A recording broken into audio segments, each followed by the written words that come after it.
Oh, crap. I don't want to be on the screen. Hold on. Oh, I blew the opening.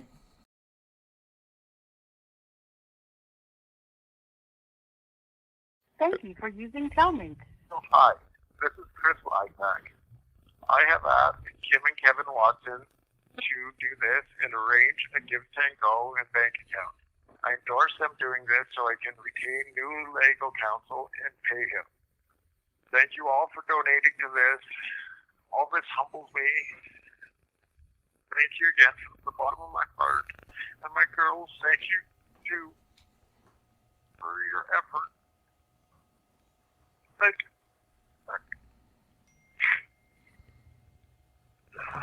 Okay, thank you so much. Yeah, take care of yourself. Okay. Tell everybody that too, please. I will, man. I'll pass it on. Okay. Okay. Stay hard, Talk to you brother. later. Yeah, hang in there, man. Yeah. Bye-bye. Bye. For those of you who don't, Using Telmate. Thank you for those of you who don't know what's going on, I'll explain in a second. This is Chris Lysak Defense Fund. I spoke with Chris yesterday as well. I did a short video on our locals community. You'll know who it, what are we up to now? What is it's up to $107,000. It was started, I think, 36 hours ago. I'll give everybody the link. Chris Lysak is one of the Coots 4, the men who have been locked up in remand for 630 plus days, nearly 2 years. Because they were the 4 men arrested in Coots, Alberta, allegedly for conspiring to murder an RCMP officer. Very scary words, very scary accusations. This is the pretext to the invocation of the Emergencies Act in Ottawa from Supreme Leader Justin Trudeau, who is going to be on our show today in spirit. Hold on. Now I'm getting word that we're not necessarily live on Rumble. No, we are. We're live on Rumble. So that's Chris Lysak. He's one of the 4 defendants who's been locked up in remand for damn near 2 years. Bear in mind, there's an accused cop killer who was let out in Ontario.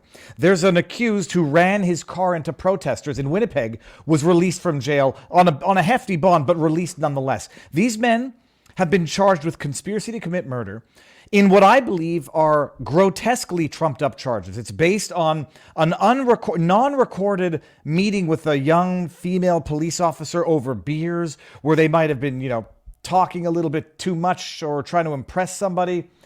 Evidence is scant, to say the least. Jeez Louise, why is my phone going crazy? Evidence is scant, to say the least. They have been denied bail, locked up for damn near 2 years. Solitary confinement, in and out, moved around. Those are the Coots 4. Now, why are they so pivotal? Because if it turns out that these charges are bullcrap, bunk, trumped up rubbish charges in the first place, it undermines Justin Trudeau's basis to have invoked the Emergencies Act to violently suppress the Ottawa protest. You'll all remember Ottawa protest, the one I was documenting in Ottawa, is, 2,000 kilometers from Coots, Alberta. There was a blockade on the border of Alberta and Montana that they wanted to, eliminate as well, end the blockade. And so out of nowhere, these murder charges, conspiracy to commit murder, out of nowhere, they go and they seize a bunch of firearms, like hunting rifles. They seize a vest that allegedly, they called it a ballistics vest. It could very well have been a fly fishing vest that had a diagolon patch on it, apparently. They used that as the basis to say this is a criminal conspiracy to commit murder against an RCMP officer. Look how violent this protest is. Trudeau, you have no choice but to invoke the Emergencies Act, which he did. And for those of you who watched that 6-week sham of a commission in Ottawa, chaired by Commissioner Rouleau, he ratified Justin Trudeau's invocation of the Emergency Act on the pivotal basis that this conspiracy to commit murder charge was the evidence of the requisite degree of threat and violence to warrant invoking the Emergencies Act. So these 4 guys have been locked up in hell on earth. I've talked to all of them multiple times. They give me a call. It's the most surreal thing on earth because it doesn't tell you where the call is coming from, but it comes from like a 1-800 number. And then you get this automated message that says, you're receiving a call from, so try 4,000 kilometers. I don't think it's that far, but it's far. You get this call. It's an automated voice that says, you're receiving a call from, I think you heard it in there, the correctional facility. This call can be recorded. You get a 20-minute window to talk to these inmates. 20 minutes. And I've been talking to them multiple times. They explained to me, like, they have to pay for their calls. So if they want to actually have any contact with the outside world, they've got to pay for calls. And unless they get a package, it's like $1 a minute, $1.25 a minute, because after all, it's 2023. And it's normal to be charging inmates $1+ to make calls so they can have some form of contact with the outside world. So the 4 of them have been sitting there for damn near 2 years in jail, rotting away, being tortured, because it's torture. Whether or not you think this is acceptable punishment for convicted criminals, these men have not been convicted yet, and there has been chicanery afoot. But boy howdy, there's some serious allegations of potentially criminal wrongful conduct in the prosecution. I'm sorry, I actually did not mean to do it that time. And so there's 4 of them, and one of them had legal aid. I think it was Chris Lysak who had legal aid. And, you get what you pay for sometimes. Sometimes you don't get what you pay for. Other times you get what you pay for. And when you get free legal aid in a highly politicized case, you might get free legal aid of a legal defense, legal aid, who's too scared to vigorously defend, vigorously pursue the rights of their political prisoners.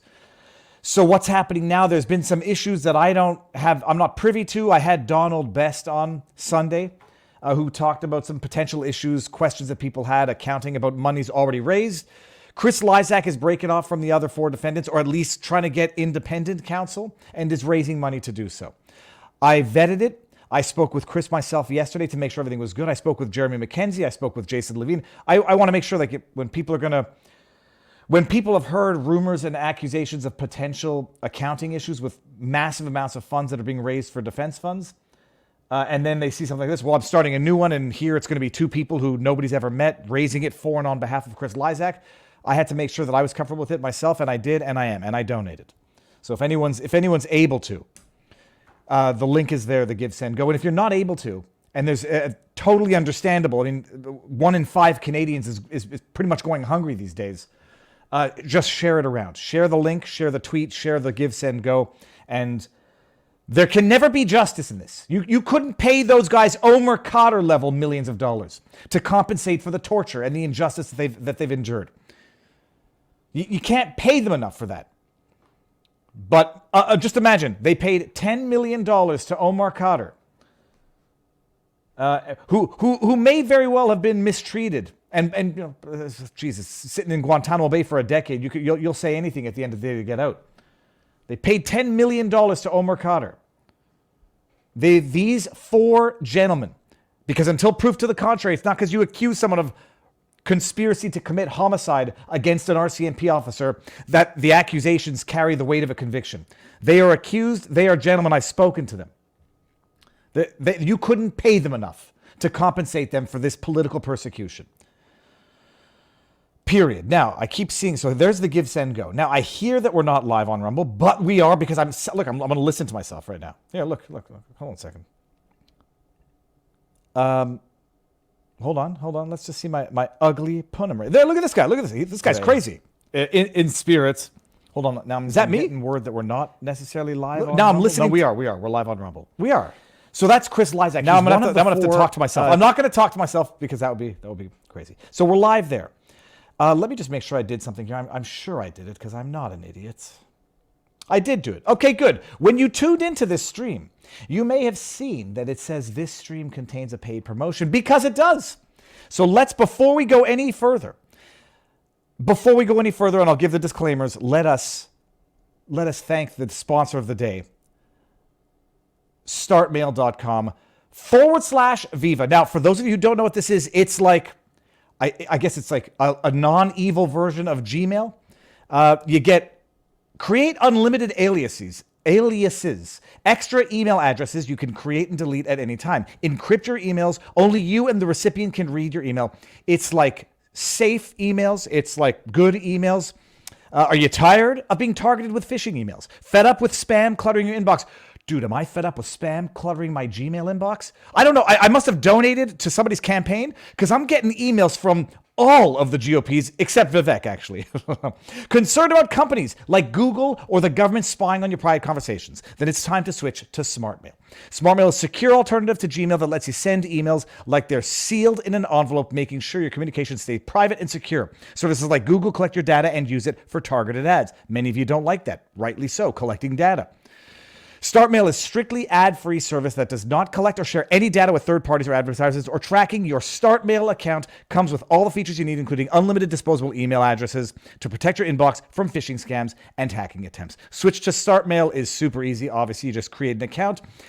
Put in the /Viva, you'll get 50% off your first year. If you're worried about your old email stored on Gmail, Outlook, Yahoo, and more, they got you covered. StartMail's hassle-free migration tool lets you move your emails and contacts with just a few clicks, no technical knowledge required. Over the past decade, StartMail has become the trusted name in email privacy, so why wait any longer? Switch to StartMail. Experience your peace of mind that comes with truly secure email service. Sign up today. Go to the Viva. The link is in the description. You get 50% off your first year. It's $30 for the first year, $60 or $59.90, whatever the 1 penny less than $60 is for the next year on your subscription. Startmail.com/Viva. Join millions who are moving away from big tech to secure providers. That's StartMail. StartMail. I'm told to enunciate the T. StartMail as in get started on safe mail. The link is in the description, /Viva. Enjoy it. Okay, for those of you who are new to the channel, yes, first of all, I've got sponsors. I'm working my way up. Yeah, I put out that I did my own appraisal of Trump's Mar-a-Lago. First of all, on YouTube, that video is up to 110,000 views, which is interesting. I don't care about YouTube anymore because I'm exclusive with Rumble, and as I was just about to say, in about, 18, 19 minutes, we're going to end on commie YouTube, and we're going to go over to Free Speech Rumble. Why I think it's interesting, that particular video, if you haven't seen it, it's classic. I put it on Twitter, it's on Rumble, it's on YouTube. I went to Mar-a-Lago for the Dinesh D'Souza police state, made a funny video about my own appraisal of Trump Mar-a-Lago, because Judge Engoron, who's going to be the star of today's show, says it's, the county appraiser said it's worth $18 to $27 million. And then I get into fights with people on the internet where I say the building itself is $100 million. You can't rebuild that building for $100 million. And some smart ass on the internet says, I could build that building on the lot next to it for 1/50th of that price. And it's like, you idiot, there is no lot next to Mar-a-Lago that's not selling for $100 million. So thank you for proving the point. Okay. Sorry, I think I'm screaming too loud. What's interesting about that video catching more traction on YouTube than other videos is it shows that there are people who are not falling for this shit anymore, even on YouTube. So that might be that'll be the pre-white pill suppository for the black pill suppositories that are going to come with the rest of the stream. But it goes to show you that there's more people out there who are no longer buying the shit. I should not swear, the Scheiße. Let's swear in German. Sie are no longer buying the Scheiße, yeah. And if they don't buy the Scheiße, they have to control the narrative, yeah, and then get down with the people who are telling them that they are being told Scheiße lies, yeah. Okay, so that's it. So we're going to end this on Rumble, on YouTube, and go over to Rumble. The link is, or should be, in the pinned comment in the chat. It is. Then after that, we go to the Locals after party. And if you're not on vivabarneslaw.locals.com, that's where the link is. You missed out on some fun stuff from yesterday at the Mar-a-Lago. Where was I yesterday? The Miami RNC debate. So that's it. We end on YouTube, go over to Rumble and Locals, and then we end on Rumble and we have an after party on Locals. No medical advice, no election fortification advice, no legal advice, no financial advice. Although, no financial advice. Just to state the obvious, gold is I don't know. I think gold is the original Bitcoin. And there's also, you can go to Rumble, you can join at vivabarneslaw.locals.com as a non-paying member, or if you choose to support, $7 a month, $70 a year discounted rate, although some people actually support for more than that so that we can continue doing what we're doing. And what are we doing today? Okay. I guess what we'll do is I'll do the recap of the RNC debate from last night with some highlights. And then we're going to go over to Rumble, and we're going to talk about Justin Trudeau, that sociopathic psychopath, or the psychopathic sociopath, or the narcissistic psychopathic narcissistic, psychopathic sociopath. He is evil. Like I try not to. It's like people think evil is going to always look like that guy there with the thing on his forehead, Charles Manson. People think like evil looks like demonic in every way, shape, and form, but the truest of the evil comes with a smile. The truest of the evil has little flabby arms, and when they jog, they look like they've never jogged a day in their life. And they smile, and they say, this beating is for your own good. Justin Trudeau is, I'm convinced he's evil. I'm convinced. We're going to talk about Justin Trudeau doing more to promote vaccine hesitancy than actual real-time statistics, if you can believe it. And then we're going to talk about Judge Engoron and the latest out of the New York Leticia James, or as I like to call her now, Lavrenti Barria persecution. You all saw that disgusting thumbnail? And I said, look, if it's disgusting, that thumbnail, we're gonna get to it, Judge Engoron's body, if it's disgusting and inappropriate, well, then that means something about what the judge has done in the conduct, because that's not a leaked photo.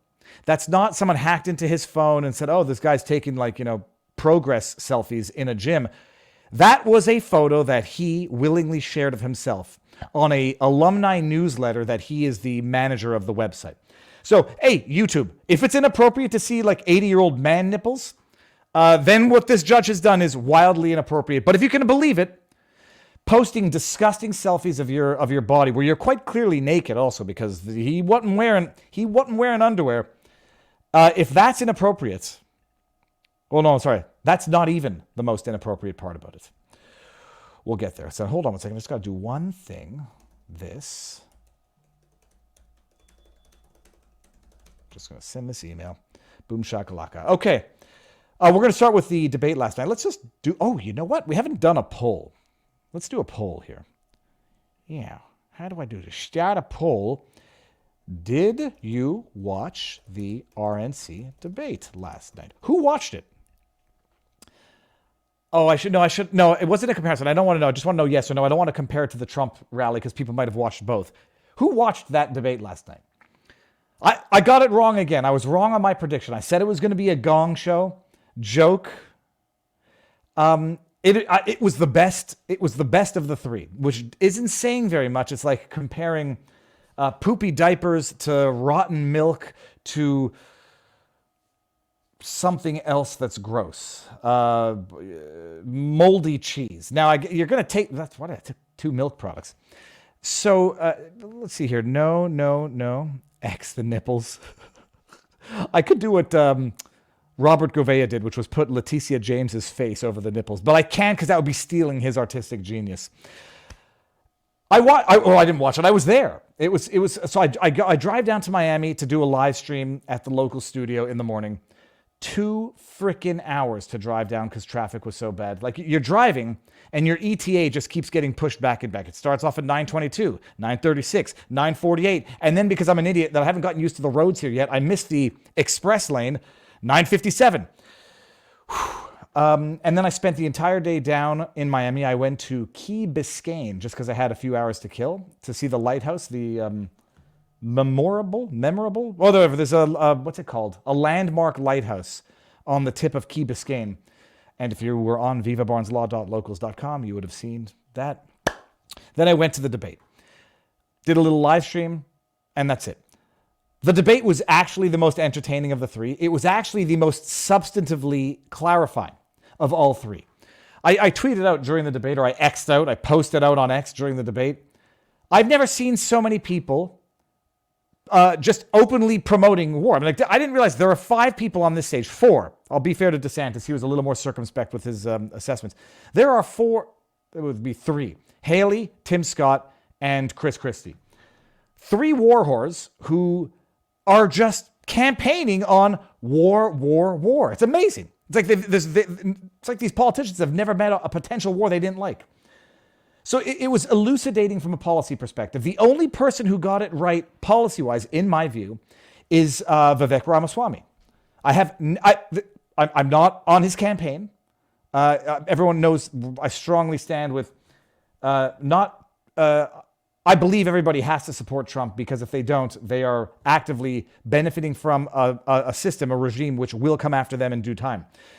So it's not because I'm like pushing Vivek, or I'm not an influencer. Sure as hell not paid. Never would take a penny from any politician. And if I ever were paid for anything, you would know. He was the best on policy in all respects. Tim Scott at one point said something where he was talking about the blood of Ukrainians being necessary to have been spilt to degrade the war machine of Russia. And I wish if anybody can find the clip, find it and share it, because it was the most accidentally honest thing that the GOP, the Uniparty, the war horse could have ever said.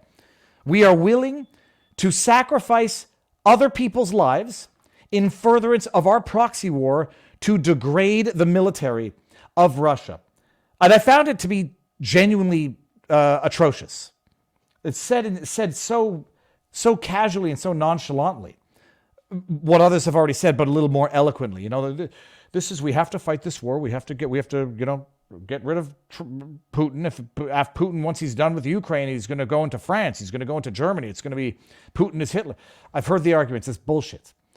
But I've never heard someone say it quite so clearly.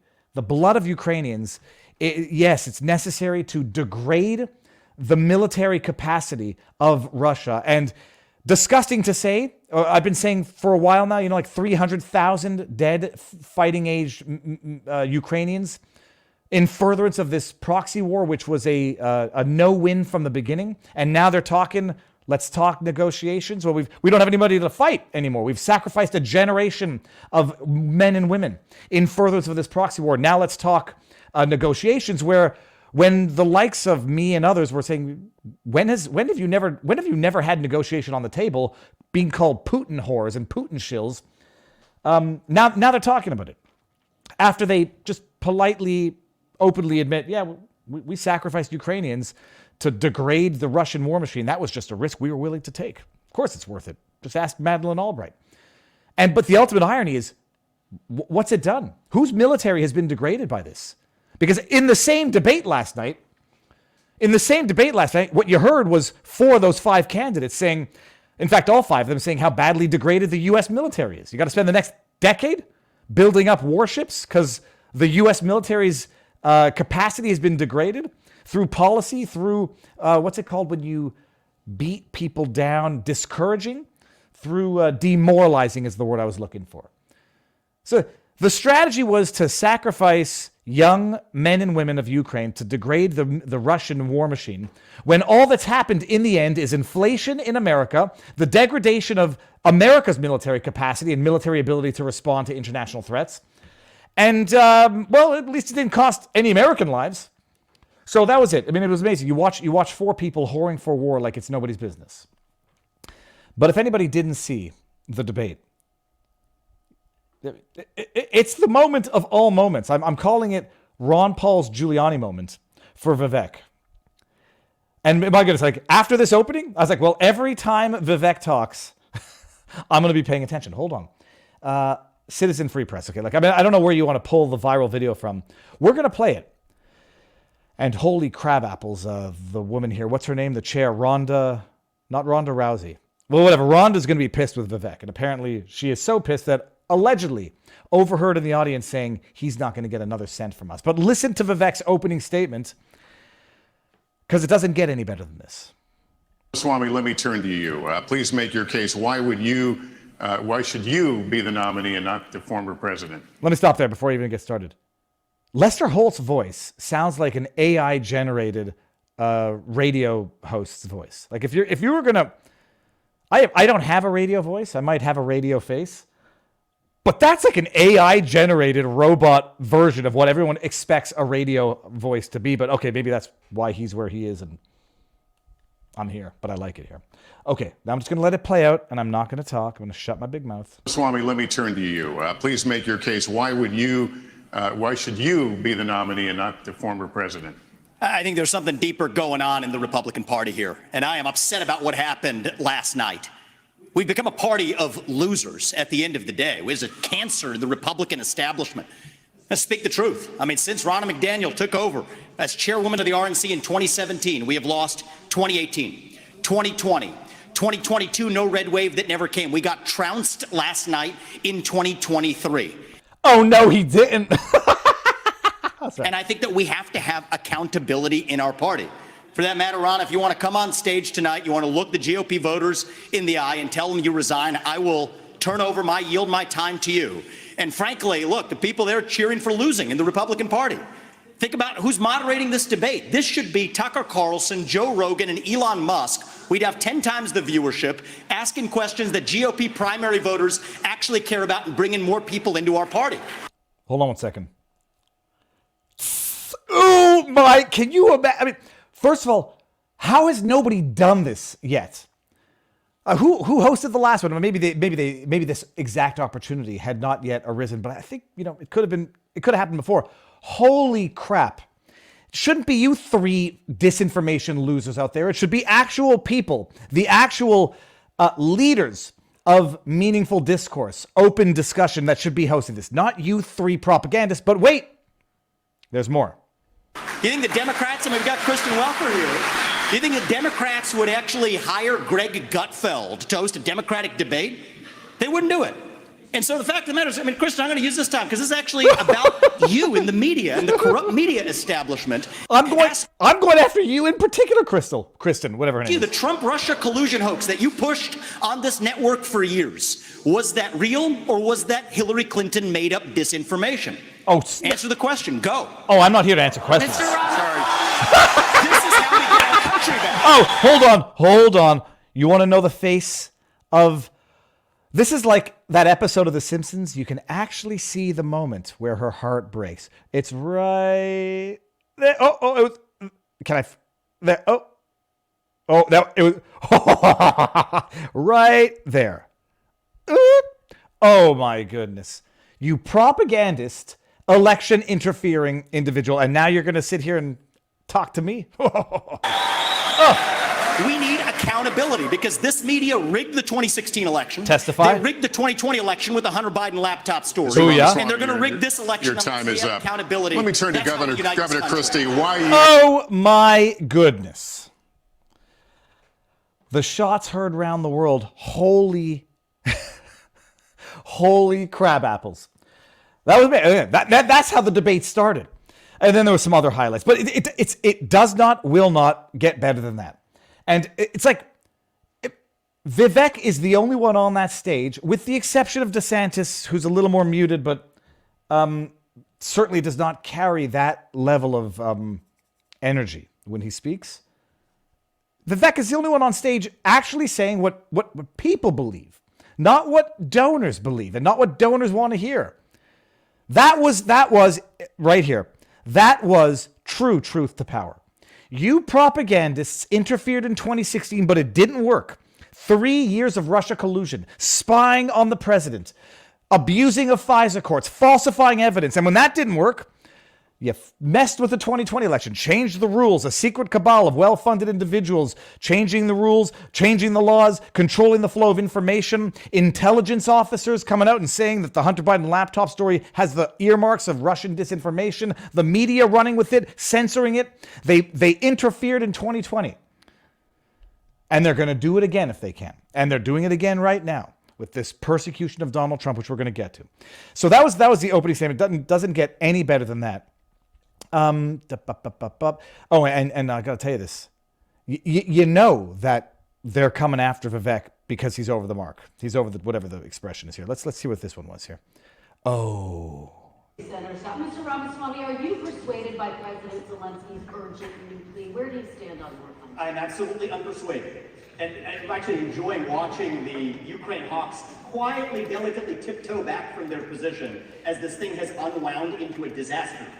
Absolutely amazing, on point on everything, but we'll get to the end because I think the end is the best part of the joke. They're using the Ukrainian Orthodox Church. They have banned them. The Ukrainian parliament just did this last week, supported by our dollars. And I think you owe it to the American people, Nikki, to at least this one time at least condemn. That's time. At least to condemn their banning of Christians. Or else we're talking out of both sides of our mouth. Thank you. Oh, that wasn't the right one. Again, right on policy. He didn't say that Ukraine bad, Russia good. What Vivek said is everybody knew Ukraine had a massive corruption problem. The number one export from Ukraine prior to the Russia invasion was human trafficking. A problem which, from what I understand, has only gotten worse in light of this war. Everybody knew Ukraine was, if not the most, among the most corrupt governments in Europe by a long shot. Everybody knew it. Vivek is not saying Ukraine bad, Russia good, but rather there's a regional conflict that was exacerbated or potentially initiated by the West in 2014. And these war whores are just seizing the opportunity to take American tax dollars to fund foreign conflict, endless, costly foreign conflict to everybody's detriment and to the benefit of the very people that this war is allegedly being waged against. Now, I don't know if I have the one about do we get Nikki Haley or are we getting Dick Cheney in 3-inch heels? Well, it doesn't. Oh, here we go. Here we go. This is the one. I knew I got it here. Oh, God. Let's go to the end here. Hunter Biden got a $5 million bribe from Ukraine. That's why we're sending $200 billion back to that same country. The fact of the matter is the Republican Party is not that much better. You have the likes of Nikki Haley, who stepped down from her time at the UN. Bankrupt or in debt was her family. Then she becomes a military contractor. She joins the board of Boeing and otherwise, and is now a multi-millionaire. So I think that that's wrong. When Republicans do it or Democrats do it, that's the choice we face. Do you want a leader from a different generation who's going to put this country first? Or do you want Dick Cheney in 3-inch heels? Nikki Haley, net worth. Let me just see what her net worth is. Since Haley's net worth has ballooned from less than 1 million to an estimated 8 million. Oh, interesting. Let's just do a little fact check in real time, Vivek. No, oh, I'm not paying for that. Are you crazy? Archive. And let's just see if this has been archived. Because, nope, sorry, Forbes. Oh, good, it was last archived. The net worth of every presidential candidate. Donald Trump, 2.6 billion. Not if you ask Leticia James. Holy crab apples, Vivek. Well done. I mean, so long as you didn't make that $800 million through Halliburton. Doug Burgum, oh, a piddly $100 million. Oh, Doug, go home and do some homework. Robert Kennedy, 15 million. Chris Christie, 15 million. Joe Biden, 10 million. Nikki Haley, 8 million. That's the one we care about. So let's just go down. Can I do this?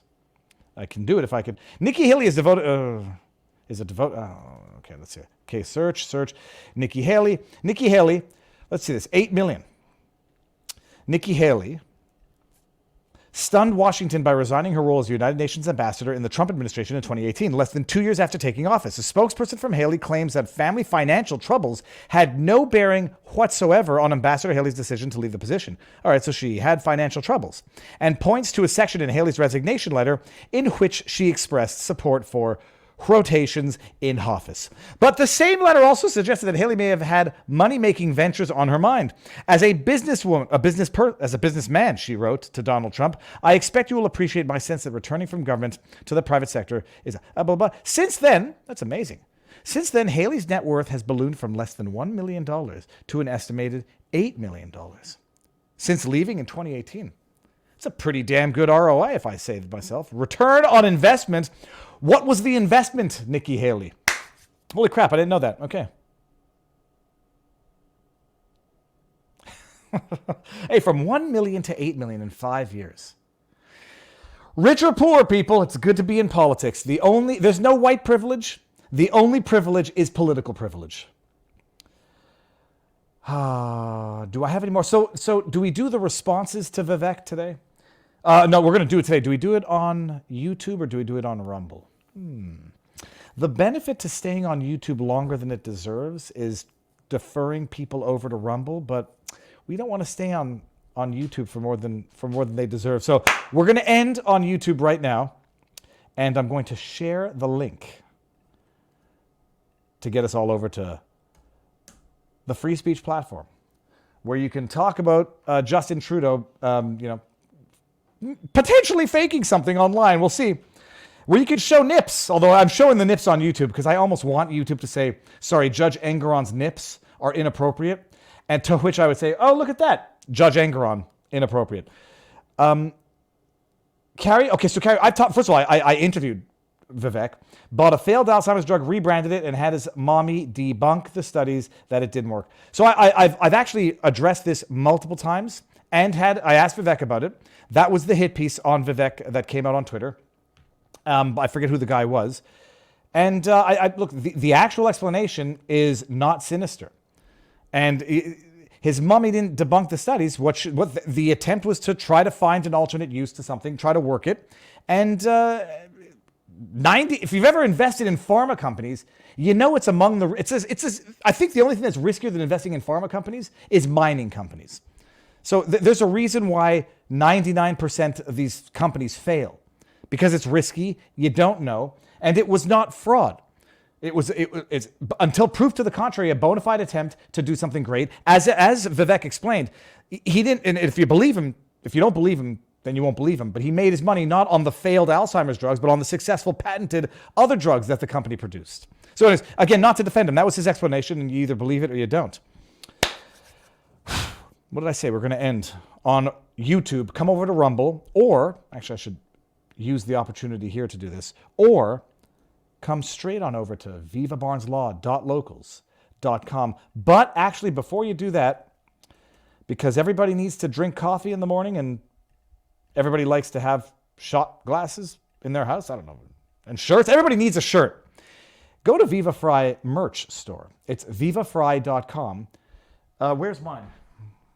Well, I'm wearing Politics Ruins Everything because that's the classic, but heck is my... I don't have my mugs here anyhow. But I got the mug. Actually, the mug broke. I have the mug shot, the shot glass with the mug shot on it. And then there's also non-political stuff. There's our We Are Here t-shirt, above average, at vivabarneslaw.locals.com. Vivafry.com. It's got all the classic stuff, bumper stickers and whatever. So here you go. Look at that. Beautiful. Taxation isn't theft. It's armed robbery. Will be wild. Fighting words, according to not Leticia James, Colorado. Okay. Now we're really leaving. No, hold on. I want to get out of here is what I want to do. So remove. Come on over to Rumble. Ending on YouTube now. Okay, so how you know that Vivek is over the target and on point? Go to Twitter. Go to the mainstream media and witness in real time the, what's the word I'm looking for? Not a social media, the campaign. Witness the campaign to tell everybody out there that Nikki Haley won the night. It's, oh God. I say, like, you know, the difference between propaganda and news, information and disinformation, one seeks to inform and the other seeks to manipulate. I mean, that's sort of the obvious description. News outlets like the New York Times have gone from, they were never there. They were not there to inform, reflect public opinion. They are there to shape public opinion. And if you go out on the interwebs today, Twitter, New York Times, you'll see they're in overdrive to tell you that Vivek lost the debate. And not just the outlets. Hold on. All right, the pundits. Let's go. Who's this pundit? This is Meghan McCain. Don't get to that. I don't want to get to the punchline yet. This is Meghan McCain, one of the pundits. This is McCain's daughter. Rabble-rouser, mountain mama? I don't know what that means. They're going after Vivek. It's going to be on twisting the substance or demonizing the person. Leave politicians' kids alone. Because on the discussion of TikTok, when Nikki Haley was going after Vivek on the question of should TikTok be banned in America, she says, you use TikTok. They went after him on the TikTok thing the last time, and I think Vivek came prepared. How dare you talk about TikTok? You couldn't ban it. You use it yourself. As if using the tools that are available to you to reach and influence the generation that you are asking to vote for you is a bad thing. Enjoy losing, losers, is what the response basically was from Vivek. Okay, hey, you want to be holier than thou and fight battles of purity instead of actually fighting battles to win, but not like cheating. Not doing immoral stuff, using the tools to reach the people where the people are there to be reached. Oh, great. The amount of people I've had tell me, shut down your YouTube channel, you're being an idiot. First of all, It's so dumb, it's so short-sighted, and it's counterproductive. Oh yeah, I'm going to shut down YouTube despite, it allows me to do it did allow me to do what I did. Okay, so it's stupid financially, stupid economically. Just come off YouTube now. You're on Rumble. Okay, do you not think it's in Rumble's best interest to, have a reach over on what is still undoubtedly, indisputably the biggest platform, to make people aware that Rumble exists, to bring people over to Rumble, to highlight the differences between Rumble and YouTube. So you can cut your nose off to spite your face all day long. And what Nikki Haley's saying is like, I'm so holy, I don't use TikTok. You do, Vivek. When you want to reach the younger generation of voters, you use TikTok. You should come off TikTok too and lose like the rest of us. To which Vivek Ramaswamy responded, your daughter uses TikTok very publicly. Doctor, heal thyself. And then there was some oohs and boos in the crowd because you don't state hard facts that make someone look like a hypocrite in real time. And when you do, you get your minions coming out and saying, how dare you? Leave the kids alone. Unless we're talking about Barron Trump, unless we're talking about Eric Trump, accusing him of being a cokehead, unless we're talking about Donald Trump and Ivanka Trump going after them for the alleged crimes of their father. Oh yeah, no, then it's fine. Or unless we're going after Hunter Biden, then it's fine. Or, as I discovered with Meghan McCain, holier than thou, the harder people protest their own holiness, the more hypocrite you know that they are. And so I just say, oh, that's interesting. It'd be really bad if Meghan McCain had a tweet out there that proved her to be a raging hypocrite. Oh, what's that? I found it. Oh, I used to look at Jack Posobiec and say, how does Jack get all of these old tweets, that he uses, to prove people wrong, to prove people here? He said, you have a network, people send you stuff. Also, once you know, what would make someone a hypocrite in the context of a leave politicians' kids alone tweet? Well, it would be one where you ostensibly went after their family as well. Donald Trump says spreading fake and totally discredited dossier, quote, is unfortunately a very dark stain against John McCain, Ken Starr, former independent counsel. He had far worse, quote, stains than this, including thumbs down on repeal and replace after years of complaining to repeal and replace. Okay, that seems like a very fair criticism of a man. To which Meghan McCain, just refresh your memories, people. Leave politicians' kids alone, you bastard. What does she say? No one will ever love you the way they loved my father. I wish I had been given more Saturdays with him, appealing to emotion. Maybe spend yours with your family instead of on Twitter obsessing over mine. Go home to your kids. No one's going to love you the way they loved my father. When was this, by the way? Oh yeah, 2019. Nobody loves Trump. That's why he got 70, however many million votes he got in 2020. But my goodness, people love Joe Biden so much he got 81 million votes. Go home to your family. Leave the politicians' kids alone, you heartless bastards. Hypocrites. Hypocrites. What was the other one? Here's another one that comes out in defense of. I don't want to get ahead of myself here. This is Ari Fleischer. Is he a Democrat or is he a Republican? Former White House press secretary, Fox News contributors, Yankee and Dolphins fans. Yankees are a baseball team and Dolphins are a football team. New York Yankees, Miami Dolphins. I hope he's not one of them New Yorkers that comes down to Florida and imports their failed policy. All right, so he says the attack on Nikki's daughter is a low blow. He should not have done that. They got McCain's daughter coming out. They've got Ari Fleischer coming out. They've got the New York Times saying that Nikki Haley won. He shouldn't have done it.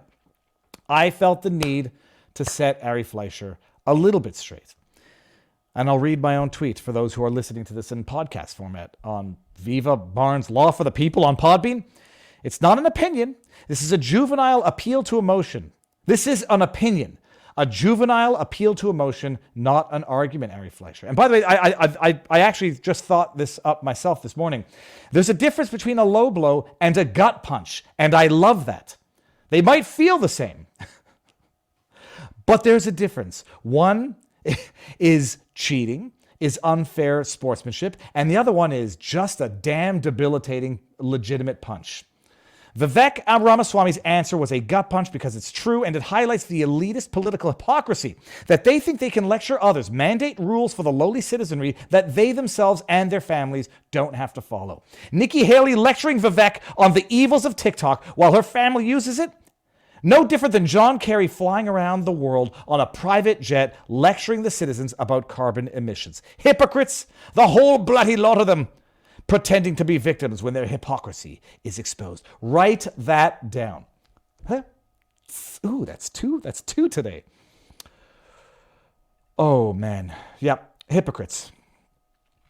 But it's a slander machine. I don't think I have the let me get the New York Times. I'm not going to get the New York Times article, just the graph, because I talked about it yesterday. The fractal wrongness of the New York Times at a given point in time. It's not an accident. It's not incompetence. It's a strategy. First time's an accident. Second time's a coincidence. Third time is enemy action. I think I screwed it up. It doesn't matter. You know what I'm getting at. The thing with the thing. This is how New York Times frames the debate, by the way. Here, look at this. Oh, and they got to go to the... Remember, I was actually surprised that nobody accused Vivek of misogyny for the 3-inch heels remark. As if there's any misogyny to that in any event, but it's because it's an identifiably female article of clothing. They will, that accusation will come out if it hasn't already come out. As if when you criticize or go after DeSantis's boots, there's no what is it, misandry? There's no identity politics coming into play there. But when you do it with a woman, and they can weaponize it, they will. But look at this. She certainly beat all the boys. Oh, yes. Imagine if someone had come out and said, he really walloped those little sissy girls. I mean, just imagine someone framing it as a man coming out and destroying the girls. How far would that get you? It would get you canceled is how far it would get you. Opinion. New York Times opinion reminds me of the expression, opinions are like buttholes. Everyone's got one, and nobody likes other people rubbing theirs in their face. New York Times opinion, and it's going to be a good one. She certainly beat all the boys. Oh, that's girl boss, girl power, you go girl, rocket. Winners and losers of the third debate. And they all seemingly have Nikki Haley as the winner. Imagine having watched that debate last night. And I'm gonna plagiarize from Cernovich, but I'm not really going to plagiarize from him because I'm going to give him credit for the thought. Although I had the same thought, but I don't want anyone accusing me of plagiarism. Cernovich tweeted out, and astutely, observingly so, all anybody is talking about right now is Vivek's zingers. Love him or hate him, citing them with approval or citing them with admonishment. That is the news flow right now. And you're going to come out and say that Nikki Haley won with her stupid, I like my heels because I carry them as ammunition. Nobody has been able to figure out what the hell she meant by that. Go check her tweet. She says, my heels are ammunition. What? I've seen videos of stiletto heels doing bad things. I don't know that that's what you want to be getting at, Nikki.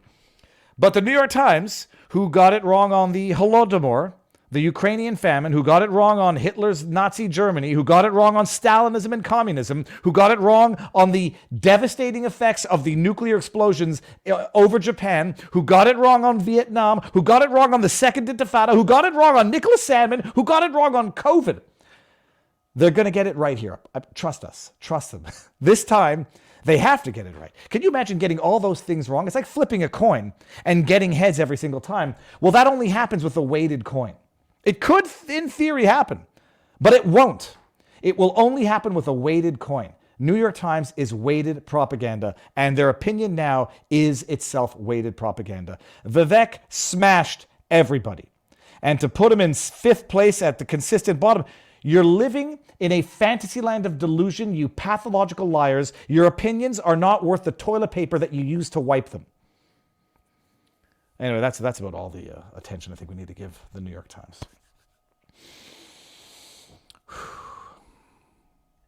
Okay, hold on. We're going to do a test here, by the way. Just a minor pause. I think we've covered the debate.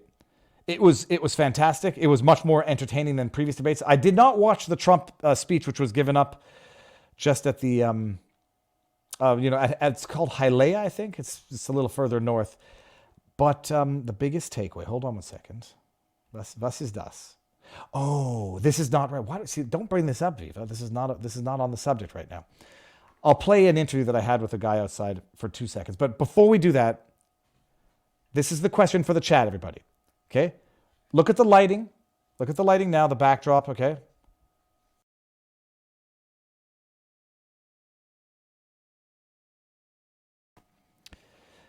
Do we prefer lights on or lights off? Now, this is lights off. This is the yellow light above me that's off with only the flood lighting. Okay? Do we like this? There's a little bit of a chill, nightly feel, even though it's 1:30. This or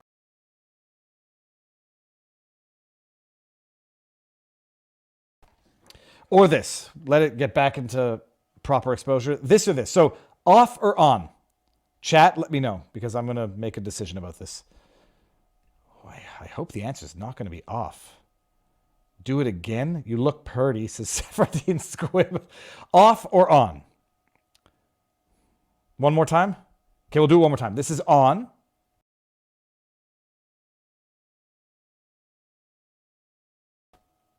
And this is off. Off.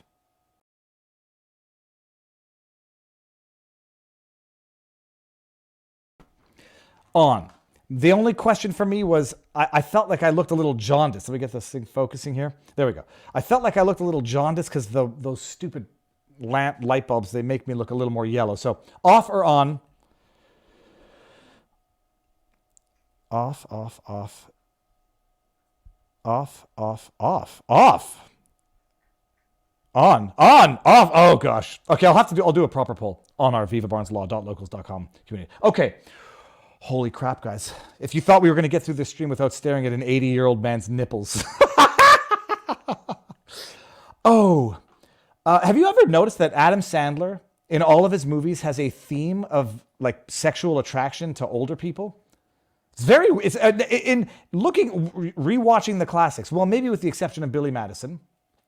Even in the movies where he's attracted to the young, attractive person, there's always a theme of like old people stuff. You had it in Happy Gilmore. You had it in You Don't Mess with the Zohan. You have it in a lot of his stand-up. Anyhow, all that to say, Judge Engoron. Segue. But before we do the segue, actually, hold on. I see one crumble rant in. Oh God. Well, I guess it is the segue because we got to look at that thumbnail. Okay. By the way, I think it's. I don't want to. I'm not trying to make fun of someone's body. It's for an old man. He's I guess ripped, and I mean I do see a face in there, but I think everybody's seen that face in there. It's like. So this is not about fat shaming, body shaming whatsoever. This is about judgment shaming. We'll get there. A lot of you will die, but that's a sacrifice I'm willing to make. Oh, lordy, lordy, lordy. Okay, do we do no, you know what? We'll do Justin Trudeau. No, we're going to go with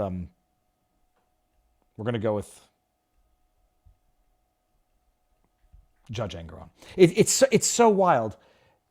The topless photos are not the most controversial part of this story.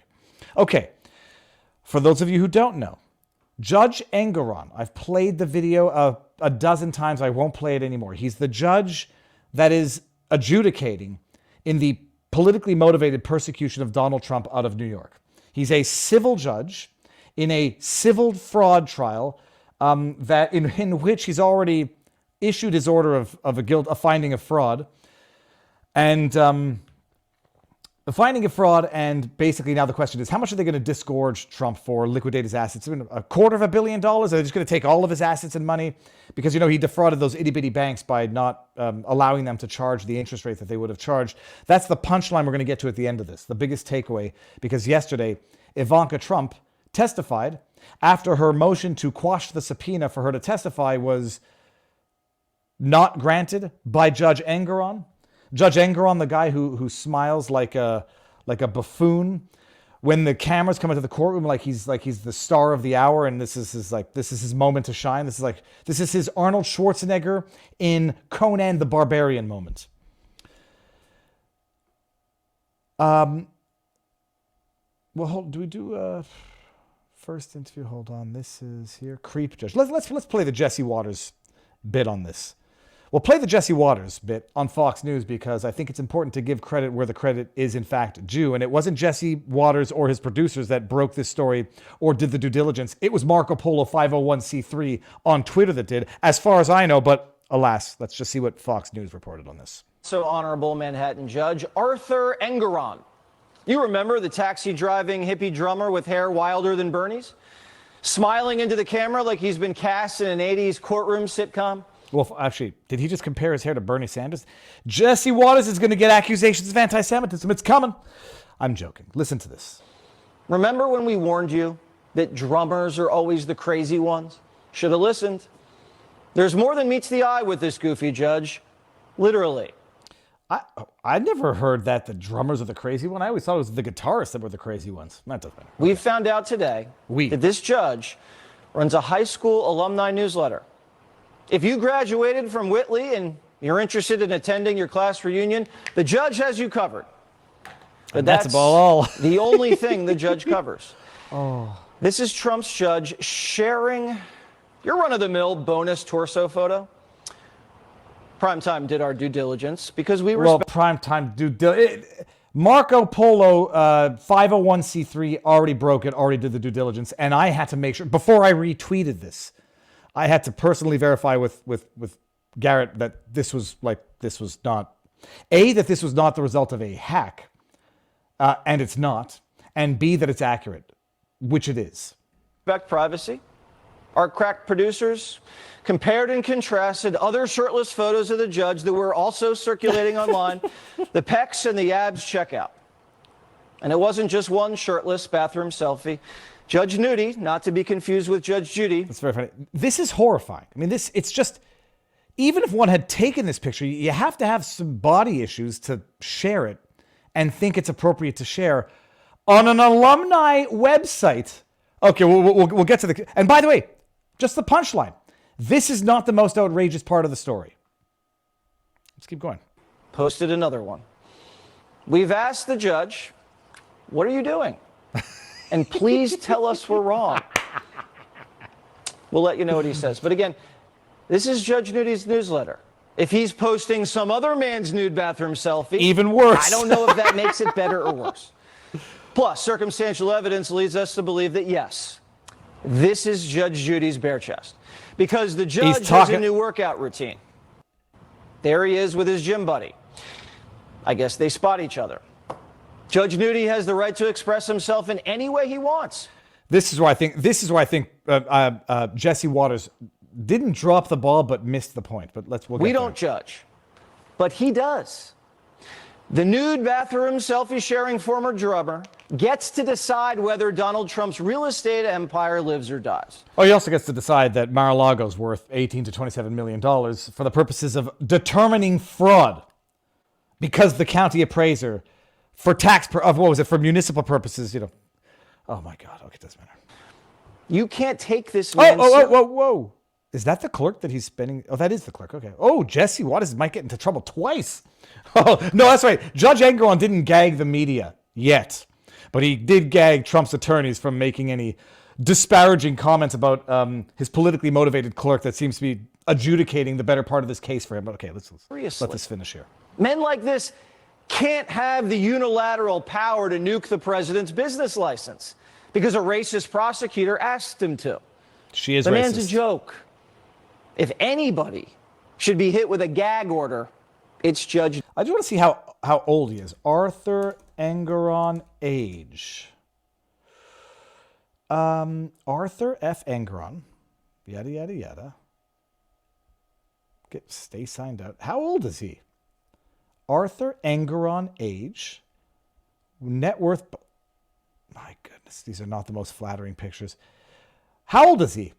I'm not going to be able to find his more. Just when was he born is what I want to know. No, forget this. Okay, we're not going to be able to do it. He's old, so good for him. He's in good shape.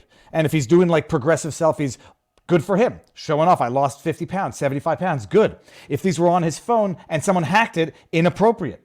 When Biden's brother had one of his nudie selfies used as a profile on a gay website, if that was hacked, wildly inappropriate. If it wasn't and it was deliberate, wildly inappropriate. At least, maybe not wildly inappropriate, but rather potentially compromising for the brother of a president.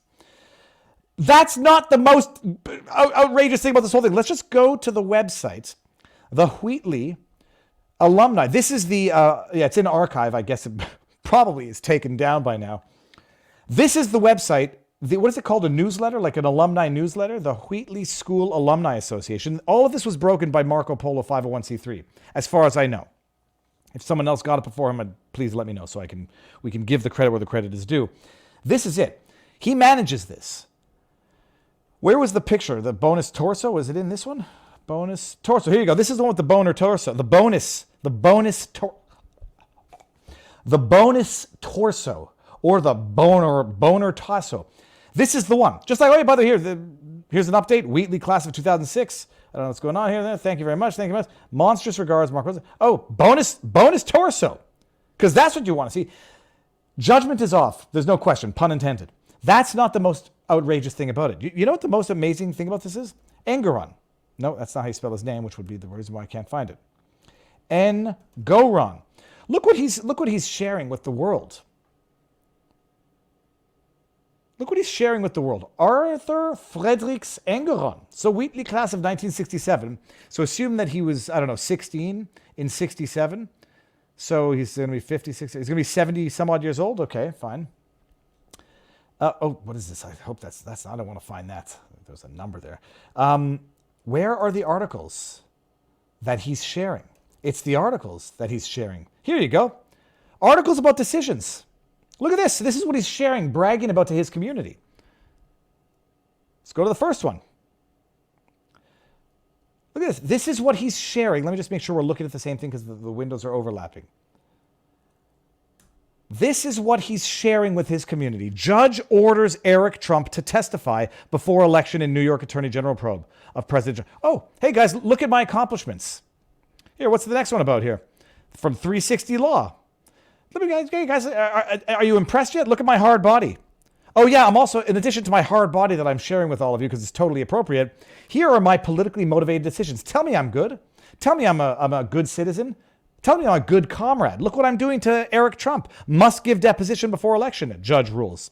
Let me just make sure this is Judge Engoron. Here we go. New York State Supreme Judge Engoron ruled from the bench that Eric Trump must sit for a deposition. So this is all current. Are we looking at the same thing? We are. Let's go back down here. What's the third article? New York Times. This is what he's, in addition to sharing his nudies, it's Nudie Magazine Day, people. In addition to sharing his nudies, judge orders Eric Trump to testify in fraud case. He's sharing his politically motivated successes. What's this one? Gothamist? Let's see what this is. A Manhattan judge rescinded a hot... I can't read this story because that one. So this one, I don't know what it's about. Mega Tower. I don't know if that's Trump. And then we got UWS. Let's see what this one is here. The Real Deal. This is what he's sharing with his community above and beyond nudies. Does Trump have no, okay, so Trump's not in this one, so it's unrelated. So here, hey guys, look at the good work I'm doing prosecuting the Trump and his Trump family. Give me my accolades in this alumni newsletter that I manage. Here's a naked picture of me, or at least, I'm not showing you my ding-dong, but you know damn well it's down there. But also, tell me I'm good. Tell me that I'm going after Trump. Real good like. Total justice. I mean, this is the justice is blind. But tell me I'm good for persecuting all of my judgments against Trump. Tell me I'm good. I guarantee you they all loved it. I'm not sure they all loved the unsolicited bonus torso photos, but I suspect a lot of them liked what they were hearing from this guy. Oh shit, look at this. This judge is sticking it to the man. We hate Donald Trump. All those jobs that he created in New York, all the impact he had on the skyline of New York. He changed the skyline of New York for good. If you are into the urban jungle type environment, changed it. This judge is boasting his political kills to his private community, thinking it's not going to come back and haunt him. So here's the punchline in all of this. The nudie shows compromised judgment on a moral, ethical level. The rest of what that judge is sharing in that community shows bias at a political judicial level, compromised judgment at a judicial level, and that's where Jesse Waters should have just gone one step further. I don't give a sweet bugger all about his shriveled body. Good for him. Share those pictures. Dude, maybe some people on that list didn't want to see it. Maybe they had some questions. That's fine. It shows poor judgment. The other celebration of his accolades shows biased, politically motivated judicial judgment. And that is a very, very big problem. And if that doesn't serve as the basis of whatever summary motion they're going for directed verdict now, motion to recuse, if that doesn't serve as the basis to someone to look into this judge and say, should this guy be sitting on the bench? But the other thing is, if I had to guess, I'd say the dude is into some seriously bizarre stuff on a personal level. Now, it doesn't change anything from a judicial level. I might not let him babysit my kids. Probably wouldn't. Hey, boys, you want to see a healthy old man's body? Let's check my nips out. I wouldn't let him babysit kids. Wouldn't recommend that he go from the bench to a daycare teacher. But I guarantee he's up to some really, really funky stuff on a personal level.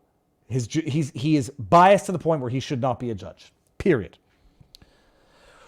Oh, and then just to get into the latest developments of that trial, that persecution, the Leticia James's prosecution. It's a civil case, but it's a persecution and a prosecution. They've rested. 25 days into this. Let's see what Leticia James's last Lavrentia Beria update was in this case. She's putting out her daily videos. Here it is.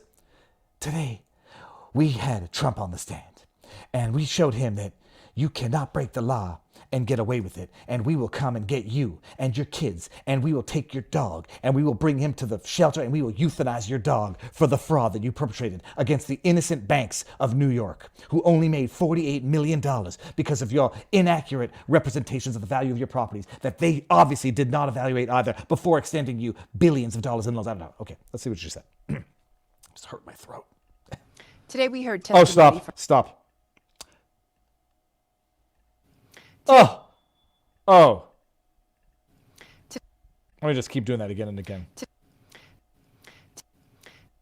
Okay, Today we I'll let heard it go. testimony Sorry. from Ivanka Trump, Ivanka our Trump. last witness in our trial against Donald Trump, the Trump Organization, and other defendants. Who the hell are you looking at, Leticia? Please just tell me. Who are you looking at? You're looking at an empty room because you're a loser, a corrupt political hack loser.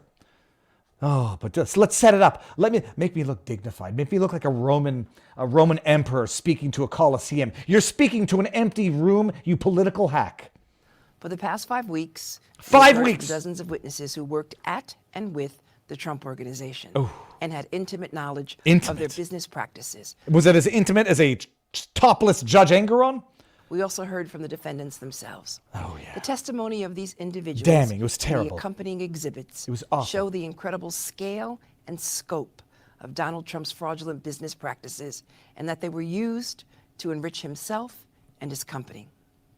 Ivanka Trump was a senior executive at the Trump Organization, and she played an integral role in negotiating and securing loans on some of the company's most high-profile properties. Hey, Leticia, why don't you tell the public why she's no longer a defendant to the lawsuit? Why is she no longer a defendant? Could it be because maybe that what you just said there is mildly, potentially inaccurate? Is that possible? Was she released as a defendant because of a lack of connection to the Trump enterprises? That's a question. As the leader of the Old Post Office project in Washington, D.C., Ivanka used her father's fraudulent statements of financial condition to secure better terms on loans from Deutsche Bank.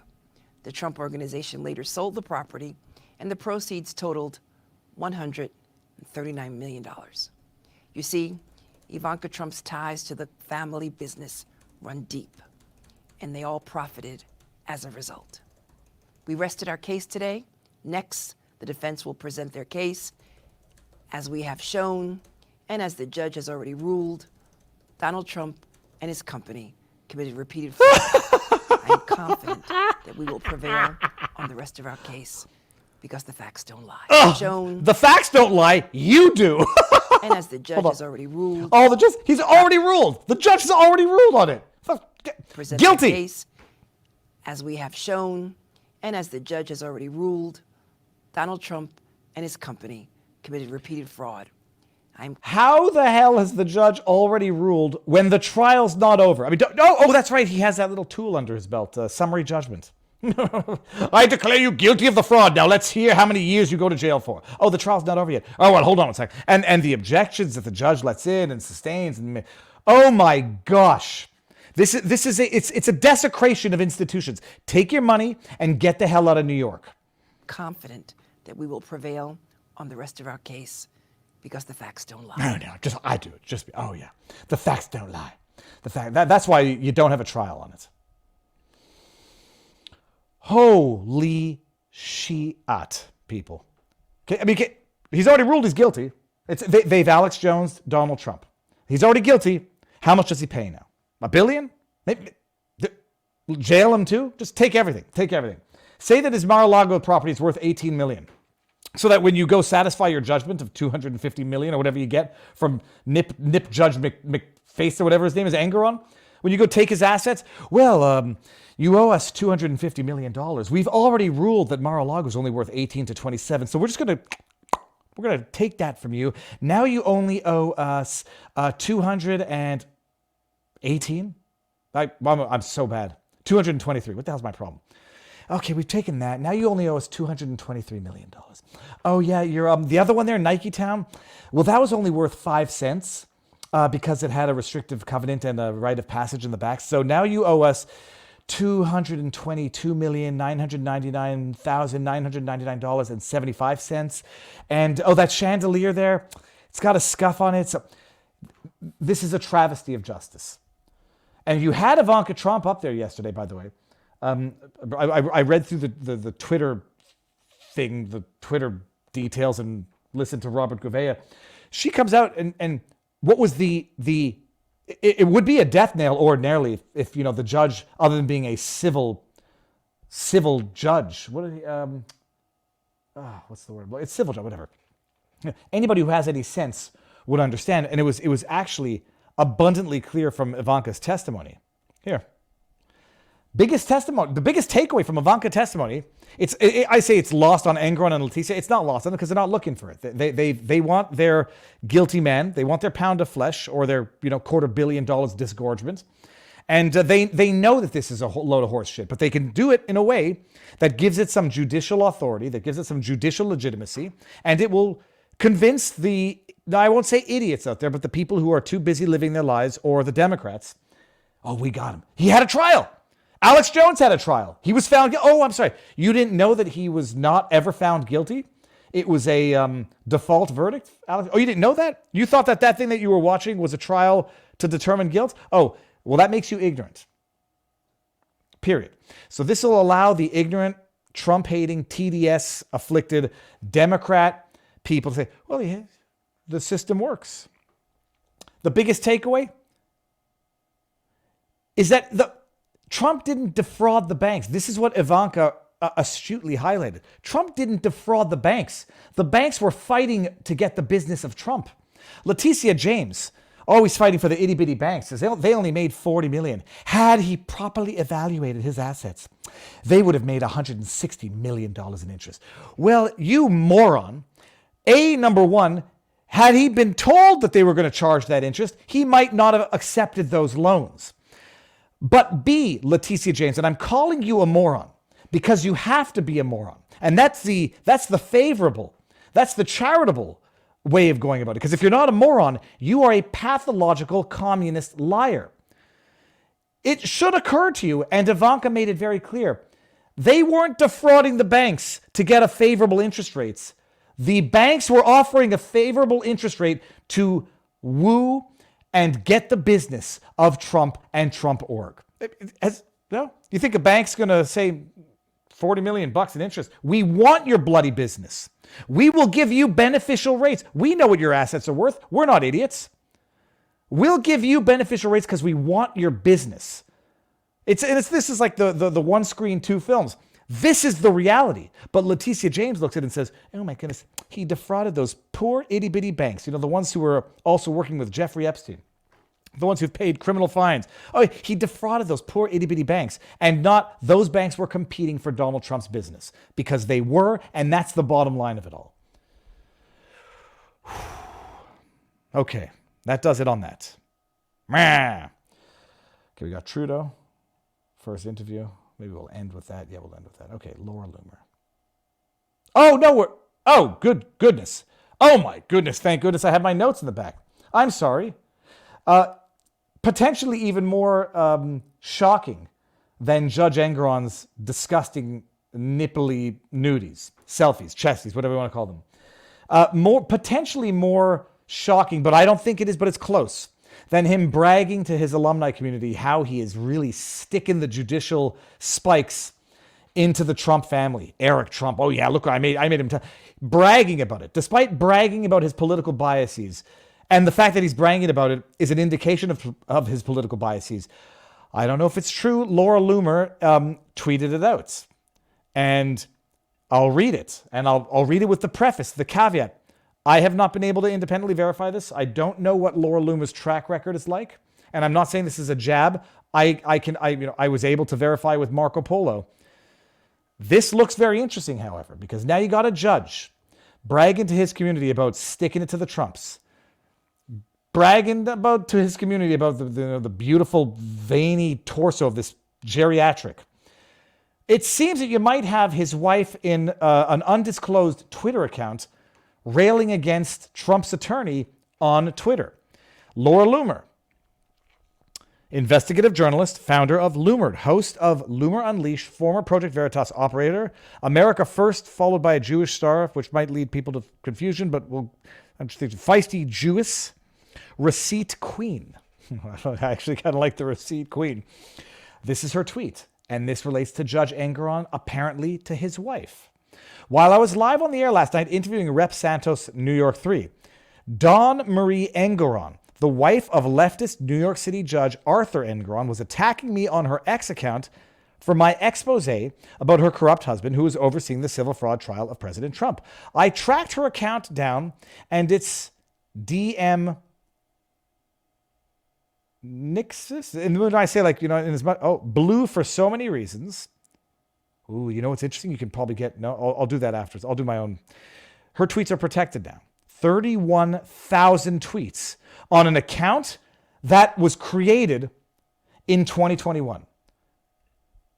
Oh, now I got to go back here. Hold on a second. If I do this. Oh, for goodness sake. What did I do here? Go back. Okay. That's interesting. 30,000 tweets for an account that's barely 2 years old. Okay.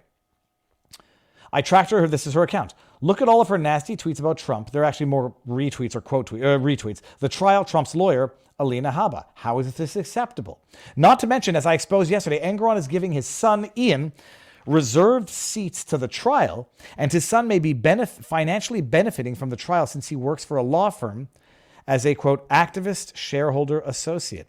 We will expose them all. Now, there's 4 pictures here, so let's just look at this and I'll read them.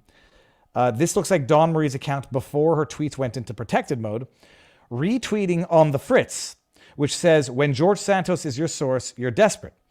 Dawn Marie, this is allegedly Arthur Engoron's wife, retweeting.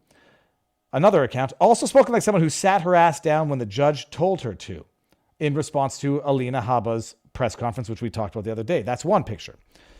Another one, Dawn Marie, allegedly Engoron's wife, retweeting. Katie Fang, also spoken like she should hit her ass down. Okay, fine. She retweeted Katie Fang. Spoken like a lawyer who, this is in response to Alina Habba's post. This was post-Trump testimony. Spoken like a lawyer who, 1, doesn't try cases, and 2, doesn't know how to act in front of a judge. And then it's in response to an ASIN tweet that says, Habba attacking the judge. But I was told to sit down today. I was yelled at. I've had a judge who is unhinged, slamming the table. I don't tolerate that in my life. I'm not going to tolerate it here, is what Alina Habba said in the presser, and defiantly so, and rightly so. This is the judge's wife allegedly retweeting Barack Obama. This is election day. Okay, fine. And retweeting Tahubu. Ignore the noise. Look at the damn wins. Okay, fine. So partisan stuff here. That's not about the trial. And that might be a humble flex from Laura Loomer, up on the top there, she got a notification that she got four people started following her on Rumble. Okay, that's a joke. We got Mueller, She Wrote, by the way. If you want to see some amazingly propaganda stuff on Twitter, go to follow Mueller, She Wrote. Lots of folks here asking if I'm fundraising to pay for my lawsuit against Trump. I'm not. While I deeply appreciate your support, this isn't about money. It's about defending my First Amendment rights. Okay, fine. And then we have another one here. Okay, well, that's it.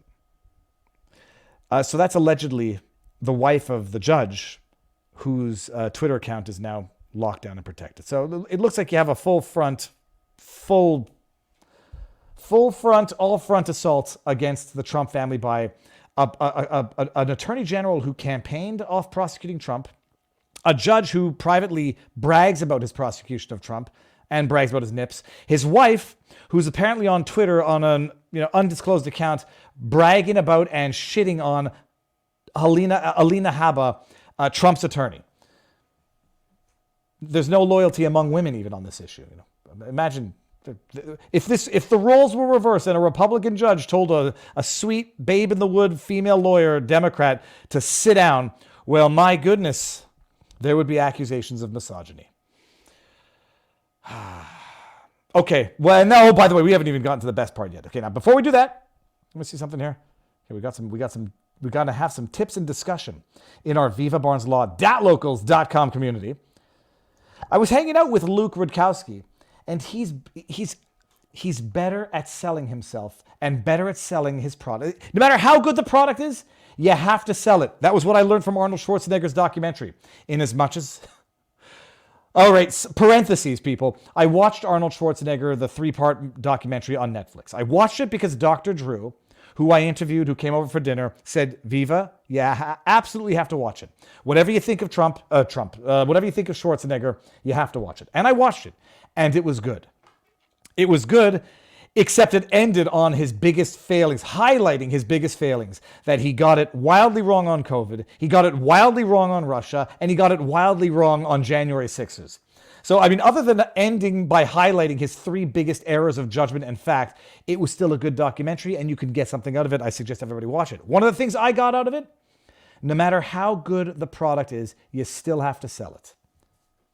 There's nothing wrong with that. It's an actual skill. It's a skill that I think I might be lacking. And I was hanging around with Luke Rudkowski over the last 2 days. I did a podcast with him the day before, hung out with him yesterday. He's good at selling it. He's good at selling himself, and he's good at generating energy. I got to learn, but I'll learn. But I also might never just get as good because that might not be my strength in life. But that might be loser talk to say I'm going to live with my weaknesses instead of work on my weaknesses. Ooh, I'm going to write that one down too. So all that to say, what the hell was all that to say about? Oh yeah, come on over to Viva Barnes Law .locals.com. Get a shirt or a merch, whatever at Viva Fry. But no, mostly the platform Locals and Rumble. Like, share. Oh yeah, hit the thumbs up button. That's the other thing I'm supposed to say. It was at 48 thumbs up the last time I asked. Or the last time I looked at it. How many are you up to now? 394. And I see my face. So hit the thumbs up, drop a comment. That apparently, helps the algorithmic stuff on the Rumbles. Okay. What was I about to say? Justin Trudeau. You think we're going to get out of this day without taking a well-justified steaming dump on Justin Trudeau? We're not. We're going to end with I've said it before, and I actually genuinely mean it. Hatred is a consuming force that ought to be avoided and worked on at all costs. It makes people do things that they wouldn't otherwise do. I know that I have a few haters on Twitter, and it's their persistent hatred for me that actually compels them to say stupid things and make stupid mistakes that they otherwise wouldn't have made. Stupid things they wouldn't have said had they taken a step back and said, I'm consumed by hatred. I'm going to do something rash that I'm going to regret. I hate Justin Trudeau. And I say it's a bad thing to feel. It's a sin. I believe it's a sinful thing. I'm not religious, but it's a sinful thing, and it's a self-destructive force. When you're blinded by hatred, which I don't think I am, but I do feel it for Justin, you might believe things that you would otherwise question. You might retweet things that you would otherwise take a step back and say, maybe I should double check that. But I hate Justin Trudeau. And I hate him for legitimate, quantifiable, demonstrable reasons. He's a bad man. Not misunderstood, Stop. No, quiet you. Not misunderstood, not demonized. He is a bad, bad man. Look at, I'm not going to swear because some people don't like the swearing. Look at this dip ninny. I like that. Dip ninny. He's wearing a shirt that says vaccines cause adults. It doesn't make a lick of sense. It's psychotic. It's psychotic to wear that shirt. Vaccines cause adults. It doesn't make sense linguistically, thematically. It doesn't, there's no alliteration in it. It's disjuncted, idiotic psychopathy. But he's wearing a shirt that says vaccines cause adults. Hold on. What was the broader context of this tweet? What was the message? Got my COVID. Stop. I don't want to hear it. Got my COVID-19 booster and flu shot this morning. You should get yours too. To find out why, how, and where you can get your shots, click here. For Jude? For everybody? For everyone? For Jude? I just put together another connection there. Okay. Has everybody seen the movie? It was a movie with James Belushi where he goes to jail. And one of the lines of the movie is, I hate that warden. That warden's a son of a bitch, and I hate him. It was a movie about baseball. Oh, chat, tell me what the movie was. James Belushi and the guy who was in one of those hospital television shows. He's got weird teeth. And the team, they make a baseball team.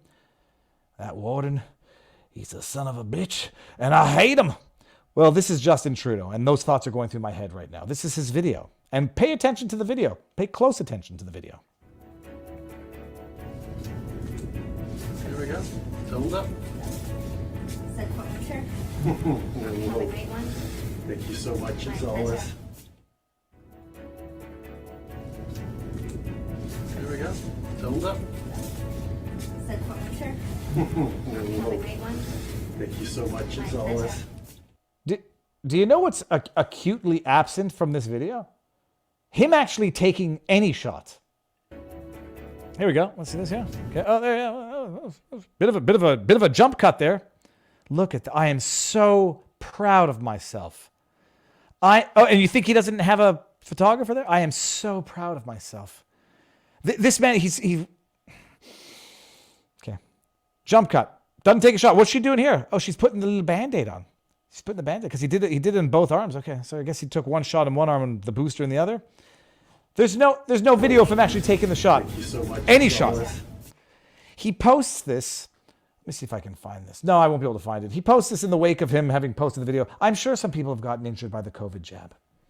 But we were working with the science. His shirt says vaccine cause adults. There are stories that his propagandist government have not covered, that I've covered, that others have covered. Independent truth seekers. I still refuse to call myself a journalist. Sean Hartman. Answers for Sean. Dan Hartman is his father. I've had him on the channel at least 3 times. His son died 33 days after getting a Pfizer shot. Correlation doesn't equal causation, except he also has now had a medical expert demonstrably prove that it was correlated, if it was at least correlated, if not outright caused by. That Dan Hartman's son is not going to become an adult because of this. Trista Martin, the Martin family. Their daughter's, she was an adult. There are people who are not going to cause adults because of this. There are countless people who have been injured because of this. The government's starting to maybe, slightly pay out some vaccine injury support program amounts to people who are vaccine injured. This man knows that we know what we know. He knows that we heard Anthony Housefather talk about how we were experimented on like rats in a lab. And that scumbag comes out with a shirt that says vaccines cause adults, as if you don't want the jab, you're a child. You're selfish. You're stupid. You take up space. Do we tolerate these people? This is not even virtue signaling anymore. This is rubbing in the face of the victims their misery, their sorrow, their plight, their hurt. He knows it. It's not an accident. But I took shit when I said that when he posted that picture of his kid with the decapitated head on Halloween, given what was going on in the world, probably showed some very poor judgment, especially since it was the tweet that followed a tweet about the Middle East and what was going on there and his discussions about Hamas. It showed some poor judgment. And I take flack on the internet. People say, yeah, oh, you're too sensitive, Dave Viva, you're biased. No, it's deliberate. And if you don't understand that it's deliberate, your biases might be coming into play here. Posting a Halloween costume of a decapitated child right after a tweet talking about discussions about the Middle East and Hamas is deliberate. It is deliberate. It's what a narcissist does to victimize the victims of his abuse. And what's he doing now? Knowing damn well what we all know about the COVID jab, it's safety and efficacy, and they've sort of dropped the word safety and say, what do they now use now? Now they're just gone with efficient. Now that we know that Pfizer has had to acknowledge certain potential side effects that we were demonized and called crazy anti-vaxxers for having, raised the flag about, he puts out a tweet of him not getting a shot, telling people to go get their booster. What number booster are we at here, Justin? With a shirt that says vaccines cause adults, knowing that there are children that have died from this that will never become adults. People have been injured from this that will never be the same again. That anybody who doesn't want to go get their 17th booster, I'm sure Nilly KM there, Nilly, whatever the hell her name is lining up for her 9th shot, her 7th mask, and wondering why she got COVID twice in a month. As if anybody who doesn't want that is a stubborn, ignorant child. Hashtag I hate Justin Trudeau. I don't even feel better after that. Okay. So that's that. What time is it? 2:15? Okay, hold on. I'm going to go give everybody the link to vivabarneslaw.locals.com. And let me see, I still have some bookmarks of stuff that I maybe wanted to get to. Oh yeah, here's my joke. Fixed your shirt for you, Justin. Yeah. Oh, and that, you know what's amazing? I think this qualifies as a ratio. This was in response to his tweet. At last check, what's it at now? At last check, close to 600 retweets. Oh, here we go, over 600. Here, everyone, you can go. Let's go ratio Justin Trudeau. Let everybody know what we think of that.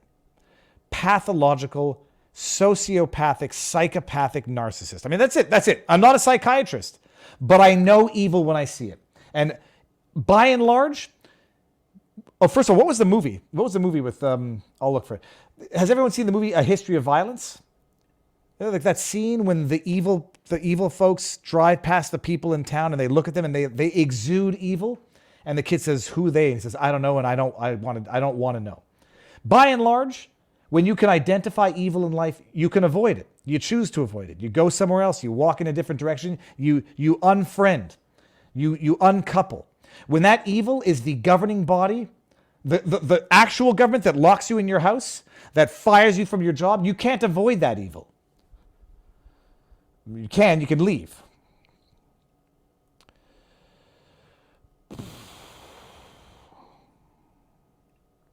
Androdite says, can someone ban this link spammer? Who's the link spammer? Link spammers get banned. The link spammer, I hope you're not talking about me. That's from, oh, Lordy. So the movie A History of Violence, as far as I remember, was good. But I think if I watched it now, my retrospective appreciation, I wouldn't like it. I don't like even the movies that I loved out of Hollywood because I know now of the absolute atrocious degeneracy out of Hollywood. Screen sharing was canceled, so now I had one more thing that I wanted to do. Oh, I wanted to look up the name of the movie. What was the name of the movie? James Belushi, Warden movie. That Warden, Taking Care of Business. Oh my goodness, I might have to watch that with my kids. That was a classic. Taking Care of Business. All right, let's go to the chat just for a little bit here. Oh, for fuck's sake, it was a joke. Says Androdite. Androdite, I'm sorry. I didn't mean to. I wasn't. Because the other thing is, I think there's a moderator who takes care of spams. But oh, LOL, he's giving you shit. Okay. Okay. I get jokes. There's no other place on earth to leave to after the United States, says Latchkey Monk. 1,000%. That was the discussion I had with some of the protesters in Ottawa. They said we came from Venezuela, we came from Ukraine, we came from the Eastern Bloc, we came from, geez Louise, what's the name of the country? I forget the name. I said it, so you're going to go home if you're going to leave Canada? It's like, where the hell am I going to go to? The Man Who Knew Too Little, Absurd Beats. No, I remember that. I haven't seen those movies in 20 some odd. I mean, I haven't seen them since the original, but there's no other place on earth. You're right. All right, so what we're going to do now is, do I have any Rumble rants? No, we're good here. Not even 500 thumbs up. I refuse to accept that. I believe that. 3,500 people watching, although maybe not everybody's watching on a platform that allows them to hit the thumbs up. It doesn't matter. Like, share, subscribe on Rumble. vivabarneslaw.locals.com. That's the Twitter link. That's not the vivabarneslaw.locals.com link. Oh, there's a question. Viva, are you going to become a U.S. citizen, says Loyu. I want to tweet this out. I might have to do it after the stream. I'm allowed to become governor of Florida, right? Like if Schwarzenegger became governor of California, a Canadian can become governor of Florida. Hold on. Let me just, I'm going to tweet it out right now. Just so, in theory, as a Canadian-born person, could I become governor of Florida? And this is going to be predictive because if it ever happens,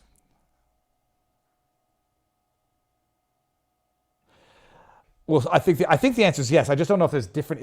I don't know if it's like a state law or if it's a federal law, and thus, if Schwarzenegger became governor of Florida, of California, but I can become. That'll be funny. You have like two Germanic names of foreigners becoming governors. The Schwarzenegger to the Freiheit. Ja, we will be uns the best governor of the Florida you have ever seen. I don't know why I'm talking like this. Yeah. Okay, so here we go. Let's do it. This is the link to vivabarneslaw.locals.com. I need citizenship, says Honor234. My dog is shaking her head. Ted Cruz went to Congress, so why not? You could be like that. I'd like to see that campaign. All right, so that's it. What we're going to do now, so stay tuned for tomorrow. I want Marco Polo to come on and talk about the damn report. Okay, we can do it tomorrow. And we're going to have our locals conversation tomorrow afternoon, I think. So in our locals community, what we do every now and again is, we've been doing it is, we do interviews with a supporter. We have a little thing, and wait, out. Is it pouring rain outside? Okay, what are you doing? Kid wants to give me something. This is going to be the end of the stream. Is it private? No. Oh, yes, sirree, Bob. It's a keychain that says, I got it at Dad. Wait, it's upside down. Dad. Where'd you get it? I got it at Class Shop. Okay, cool. Go put it on my keychain. Okay, with that said, everybody, we're going to end this stream on Rumble. Come on over to Locals. vivabarneslaw.locals.com. Tomorrow, it looks like we got Marco Polo coming on. And then on our Locals side, we're going to have the Locals conversation with the Locals member. 5:30, I think we said. It's raining outside, eh? Okay, get out of here. Daddy, guess what I got? What'd you get? A watch? And I got Miami Dolphins ball. I don't know what this kid just got. Kid comes back with like a bling bling watch, a keychain. Okay, we're ending on Rumble. I will see you all. I'll see you all on Locals in 5. Oh no, hold on. I wanted to end it with the interview. Come on over to vivabarneslaw.locals.com. I want to end with the interview from last night. If you didn't see it on Twitter, it's fantastic. It's what I love doing. And I had met a wonderful guy who, oddly enough, was from Ireland. So enjoy this as we play this out, and I will see you on vivabarneslaw.locals.com, and I will see you tomorrow on Rumble. Kid got a baseball, too. Okay. Enjoy. Peace out, peeps. All right. We're getting our first Viva on the street interview. Sir? Yes, sir. May I ask you some questions? You don't mind being on? No, of course not. All righty. Your hat says liberty or death. That's right. All right. Well, that's like live free or die. That's not a call to anything. You got a Trump 2024. Are you from Miami? I lived in Miami since '87. Born in Ireland, lived in Boston, Missouri, but I am more Miami than most people. Born in Ireland? Yes, that's why I'm so awesome and outgoing, because we have it in our heart. And I'm a Sagittarius, of course. I'm a Sagittarius. No, wait, I'm not a Sagittarius. What am I? I'm a Gemini, but I'm supposed to get along with Today Sagittarius. you're an honorary Sagittarius because you're outgoing, compassionate, stylish, and not afraid to talk to people. This is what we need. This is what I would call and say, consider everyone a real journalist. People that are friendly, kind, and want to get down to information and ask good, important questions, and they're not prejudiced. And how long have you spent in Ireland? You don't have a trace of an accent. I got my dad's Irish, my mom's Australian, my stepdad's Cuban, but I'm not Spanish at all. But I do love cafe con leche. I do love tea.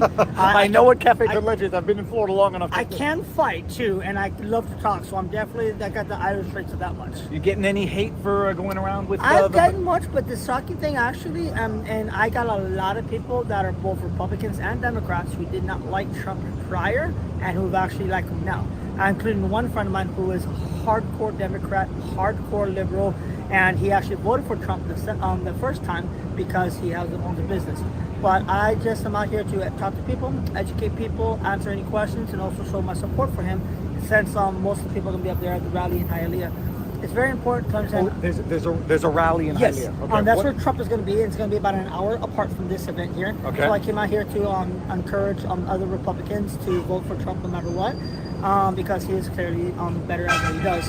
But it's also important to know, like I myself am a former Democrat turned independent toward Republican. I've become very educated, and at the end of the day, I want to say to everybody, the most important thing I tell people, even Trump sometimes will say things in a way I don't say it, but I remind people it's very important to understand this. Freedom of speech. As long as you don't threaten people and as long as you don't harm people, freedom of speech. I believe in that above and beyond also freedom of press, freedom of speech. We need to accept people the way they are, and as long as you don't hurt people and as long as you don't commit crimes, then that's that. And even when you're being prosecuted for something, that does not mean. Okay, that was not a honk for support. That was a honk because he's pissed off getting stuck in traffic. Even when you're prosecuted, remember being charged with something does not mean you're guilty. And a lot of times, also understand this: there are judges that will find a person innocent for the same thing that another judge will find guilty. That's just the way our justice system works. So always look at that. Also, in civil court, being found liable does not mean that you actually did something wrong. It just means that they believe to a degree that the person could have done something differently, but didn't. So keep your hearts open. Always process with your brain, but decide with your heart. Amazing, man. Nice to meet you. Have a good one. Be safe. Wear a helmet next time. I normally do actually, but I want to wear the hat tonight. So. Oh, hold on. I'm getting a picture of this. Hold on. I'm going to end this.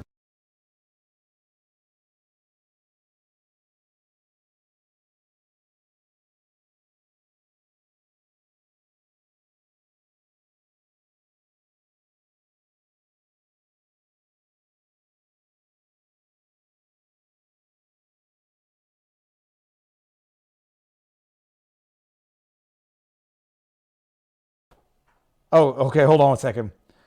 Are we live now? Okay, I don't know what's the theme. The theme of the day seems to be like dad stuff, and I asked the kid to bring me a energy drink, and seems to have spilled a little bit on the way over here. We're live on Locals, right? Hold on one second.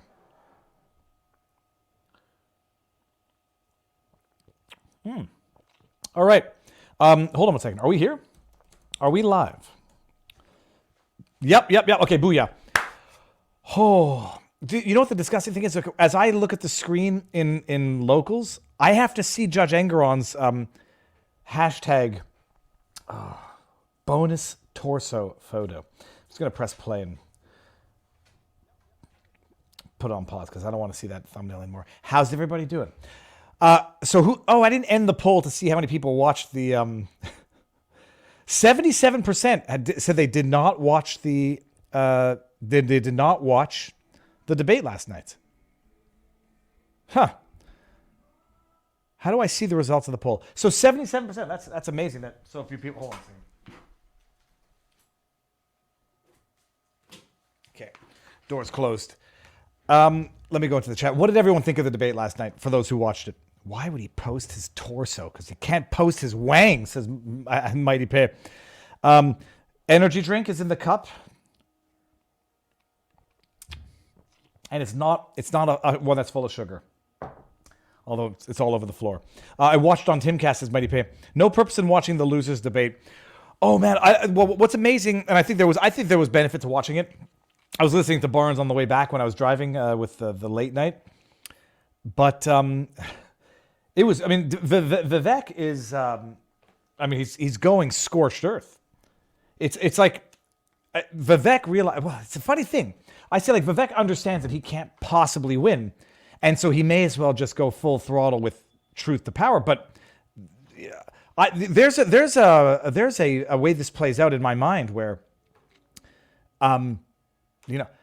if forget the prosecution, there'll be no success on the prosecution, and Trump, as a matter of principle, cannot cave to the prosecution and say, okay, for the good of the country, I'm not going to run. No, something else might happen. Like Trump might say, okay, look, I've discovered I have a health issue, and I physically can't do it.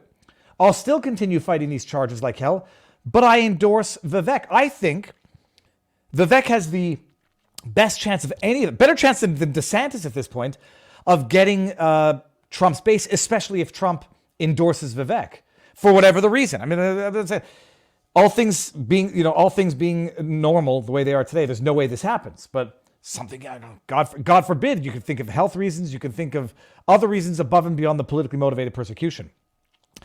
Vivek was the best in the panel for sure. And who's this? That's from Estrella for USA. Who's the psycho? That we're talking about the judge, right? I listened to it on Crowder, says Callie Skunk. I saw Crowder's dad there last night. I think he likes me. It's good. It's cool. Vivek is channeling Trump, truth to power. Okay, what's this meme of this kid? Viva trying the new kind of energy drink. Hold on, I want to see this kid. Oh, that's back in the day when we had plastic straws.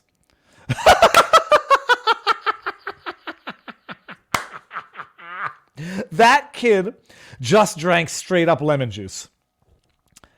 Oh my goodness. You know what? I just had a flashback memory. Hold on one second. Let me see if I can do this. Viva Fry Lemon. I'm fairly certain. Oh, it's not going to come up. Fairly certain we had a funny video of our kid having that facial reaction from a lemon. So it was great. It was also, it's reassuring to see these war whores on the GOP side. It's just so flabbergasting. They're just all looking for a way to wage war. And they're endless. Most of the crap is garbage. Oh, hold on a second. What is this? So hold on. Let's just start with the tips. And by the way, it is happening tomorrow, the locals convo, 5:30 tomorrow. So it's happening. It's going to be a standalone because I'm going to go live during the day, cut it, and then come back live. Beautiful dog, Jeanette Victoria. Oh, that's beautiful. Beautiful coat on that dog. Let me get the tips, and then we'll get down to the conversation afterwards. Bill Brown says, the dirty, not so secret part is they view our blood the same way. Why the mic is the top, why the MIC? Oh, the military industrial complex is the top fund getter every year from my tax dollars. Mm-hmm. Oh, and then we got Bill Brown. Sleet and freezing rain, anyone?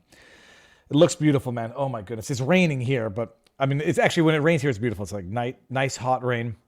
But I saw some pictures of New Brunswick last night on Halloween, like 6 inches of snow, beautiful, fluffy, wet snow that you'd go out and make snowballs with. Bill Brown says, Big Daddy, his ex left him for the old wrinkly balls, dude. Oh, that's true. Thank you, Bill Brown. That's another Adam Sandler movie with an old person fetish. Finboy Slick says, in the back of the shirt, it continues to die suddenly. Finboy, did you make that up? That's possibly the best. Oh my God, how funny would that be? If you sell that shirt, but you don't show the back. So a very interesting phenomenon that I also noticed in response to that Trudeau tweet is that he puts up that thing, and then there's an auto-generated bunch of tweets that say, get your shirt here, and it's vaccines cause adults, and there were like 4 of them.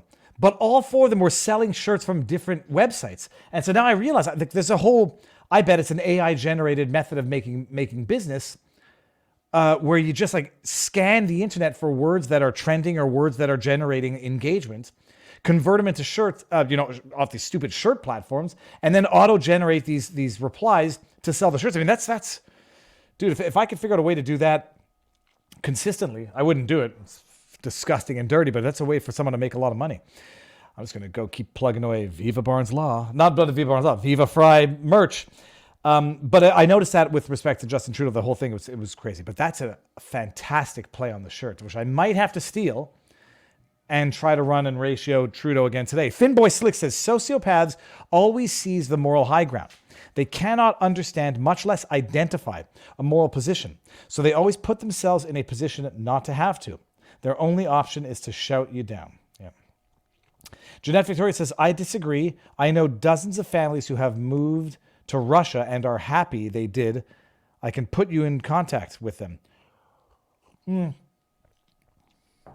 I won't go to Russia, but then again, I also won't go to what do they call them? The destination vacations in Mexico, because I'm just neurotic. Wonder what's really in that needle, says Gina 193. Oh, no, but in his second one, like once upon a time, someone said, well, they can't show the government. The government can't show you taking needles. First of all, bullshit. I mean, they did it left, right, and center. And Trudeau himself did it. Let me pull up. Well, you saw the picture. Trudeau himself did it back in the day, where he was taking the shot, and it was going through his tattoo, which I thought was bizarre. Like, I thought you're not supposed to inject vaccines or needles into a spot of your body that's tattooed. Hold on, let me see if I can find this. Trudeau vaccinating. Grudo, that's really. Oh, here, this one.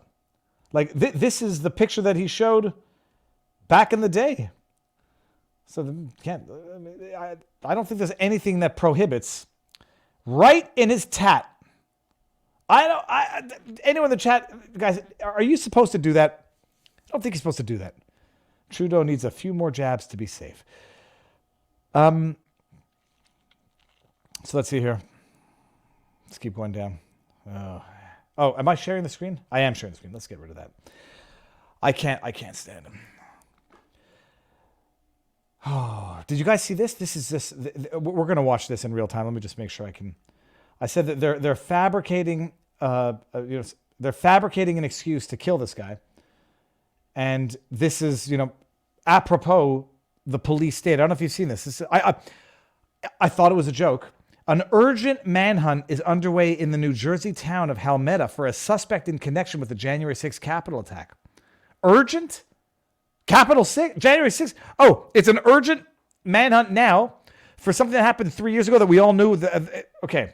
By the way, and it's urgent manhunt because he's accused of assaulting police officer. There's assault. He's accused of assault. Now to the urgent manhunt 40 miles outside New York City at this hour in Middlesex County, New Jersey, after a suspect wanted in the January 6th attack evaded authorities.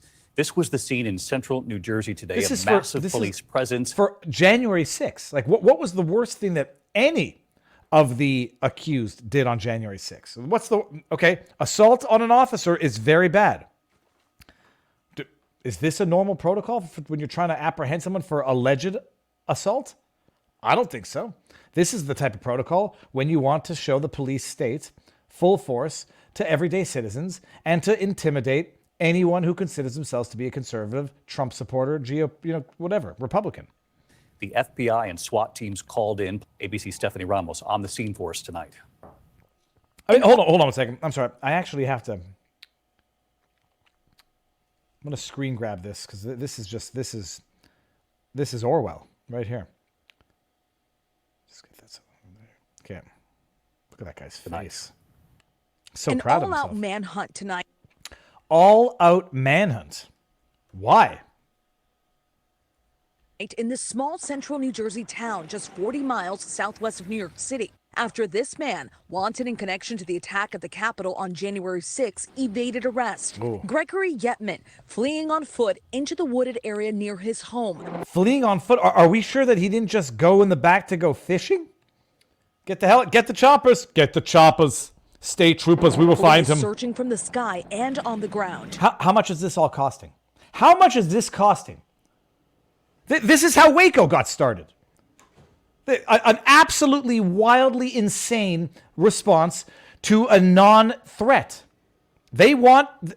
I hope I'm wrong. They're fabricating a pretext for this man to be killed. According to USA Today, Yetman is suspect number 278 AFO, wanted for assault of a federal officer, pictured at the Capitol in these photos on the FBI's website.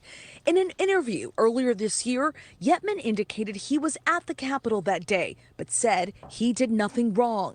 In an interview earlier this year, is that to say that they had already apprehended him and investigated him?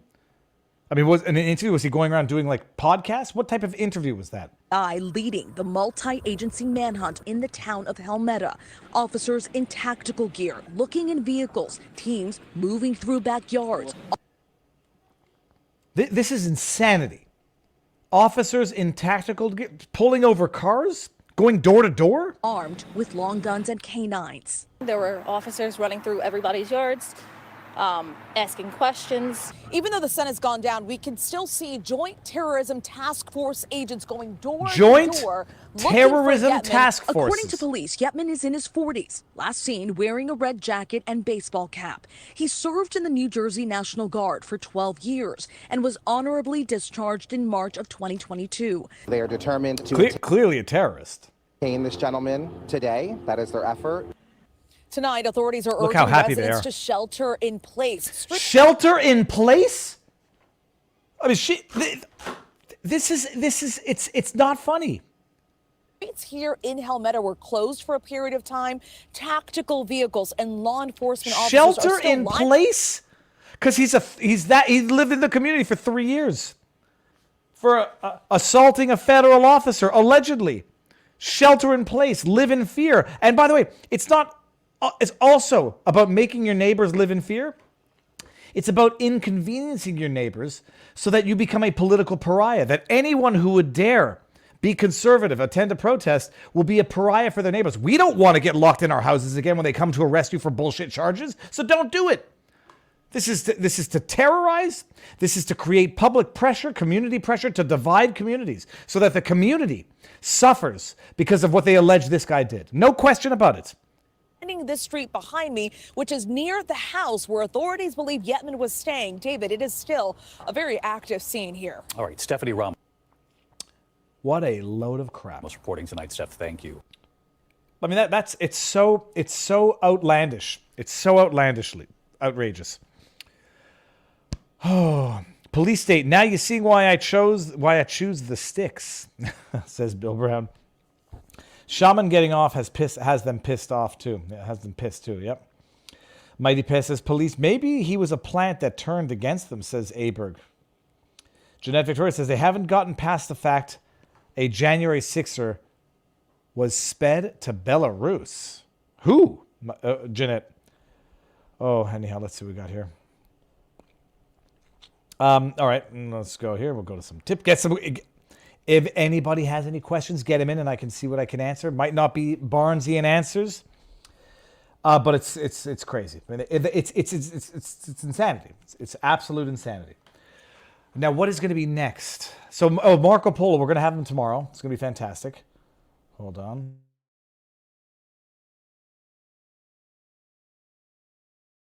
Looking here. Is there any other news? I got to go catch up on the trial. Oh, no. So the trial, the Trump New York, the prosecution closed its case. They had some closing arguments, and then the defense is going to open up on Monday. Catch up on the Colorado case. Maybe get Ash Epp back on the channel. Mandalici says, what did I miss? Everything. No, I think that's a joke. It doesn't matter if they want to go after you. They will. True, but you can make it harder for them. They're going after some poor January 6th guy like he's a criminal. Oh, and then we got to, okay, so hold on. Jeanette Victoria, I got that article here. A January 6th Capitol riot suspect wanted by the FBI was granted refugee status in Belarus. Huh, that's cool. It's funny. It's embarrassing. Political prisoners. Have you applied for American citizenship or are you paperwork? We're doing paperwork. So that's from Vertical Tech. I'm just wondering if this... Not that I think politics might get in the way, but like Viva Frei. He put out a mean tweet about Joe Biden. Oh, anyhow, we'll see. But yeah, look, plan is I have a long-term vision of staying in Florida. I miss mountains and I miss winter, but freedom Freedom is a wonderful thing. Let's see what we got up here. So Virginia, they're going after, what did I miss? Viva Fry, I love that the neighbor is called Stasi. I hope it was a clever pseudonym. Hold on one second.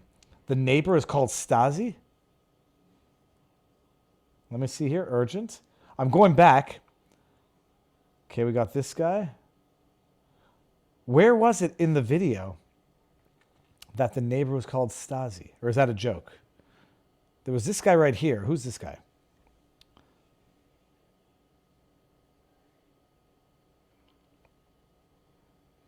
Okay, I don't see. I'm going to watch it again to see where there was a Stasi in that, because that would be absolutely hilarious.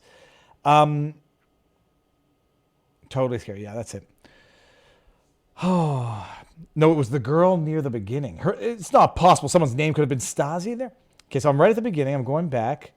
We got urgent developing. Okay, so we got the person there. Then we got that. Then we got the guys with the long arms. Then we got this January 6th. Then we got the pictures of the man indicted. No way. Oh my, what's the expression? Fate loves irony. It's not possible. No, but this is where I don't buy into that simulation thing. It's like when what's his face talks about the simulation. Her name is Stasi. Okay, I'm gonna go make a joke about that on the internet. How did I not notice that? Yeah, her last name was Stasi, says Janet Victoria. Oh, Vertical Tech, if you're gonna stay, why don't you just move a little north? Georgia does look beautiful, but no. Look, dude, Florida is amazing, and it's great for kids. I'm sure her parents just couldn't spell Stacy. No, because G Duzan, it's her last name. Oh, hold on, I still have it up on the screen. Okay, so we're gonna remove that. Okay, now I've been summoned. I missed the 2-hour mark to end this on the nose. I've been summoned. So the rest of the schedule for the week: Sunday we got our show. Tomorrow I've got a live stream. I'm going to get Garrett Ziegler, Marco Polo during the day. 5:30. It's going to be only on locals, so I'm going to set up a separate stream for that.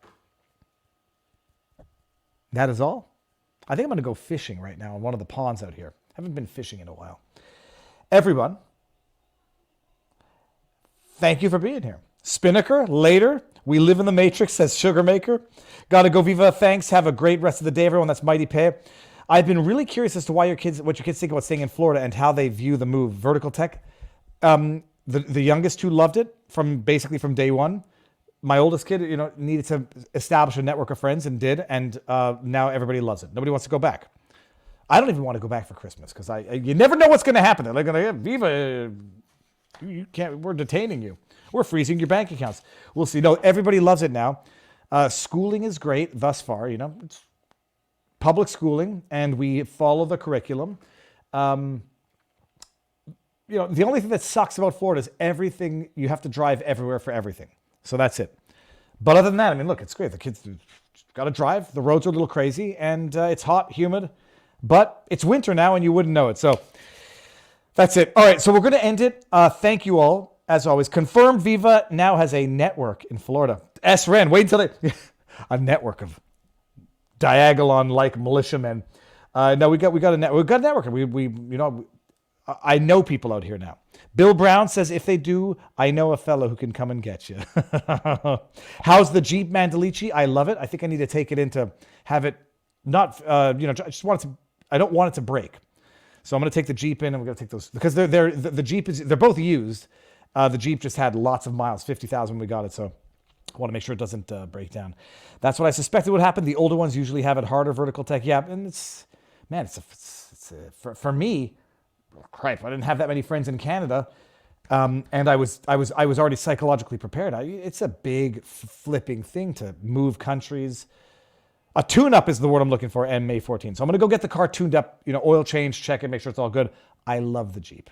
Drove back from Mar-a-Lago with it. I just love it. It's so noisy that by the time you get home, your eardrums are sort of like muffled. But you see the sky.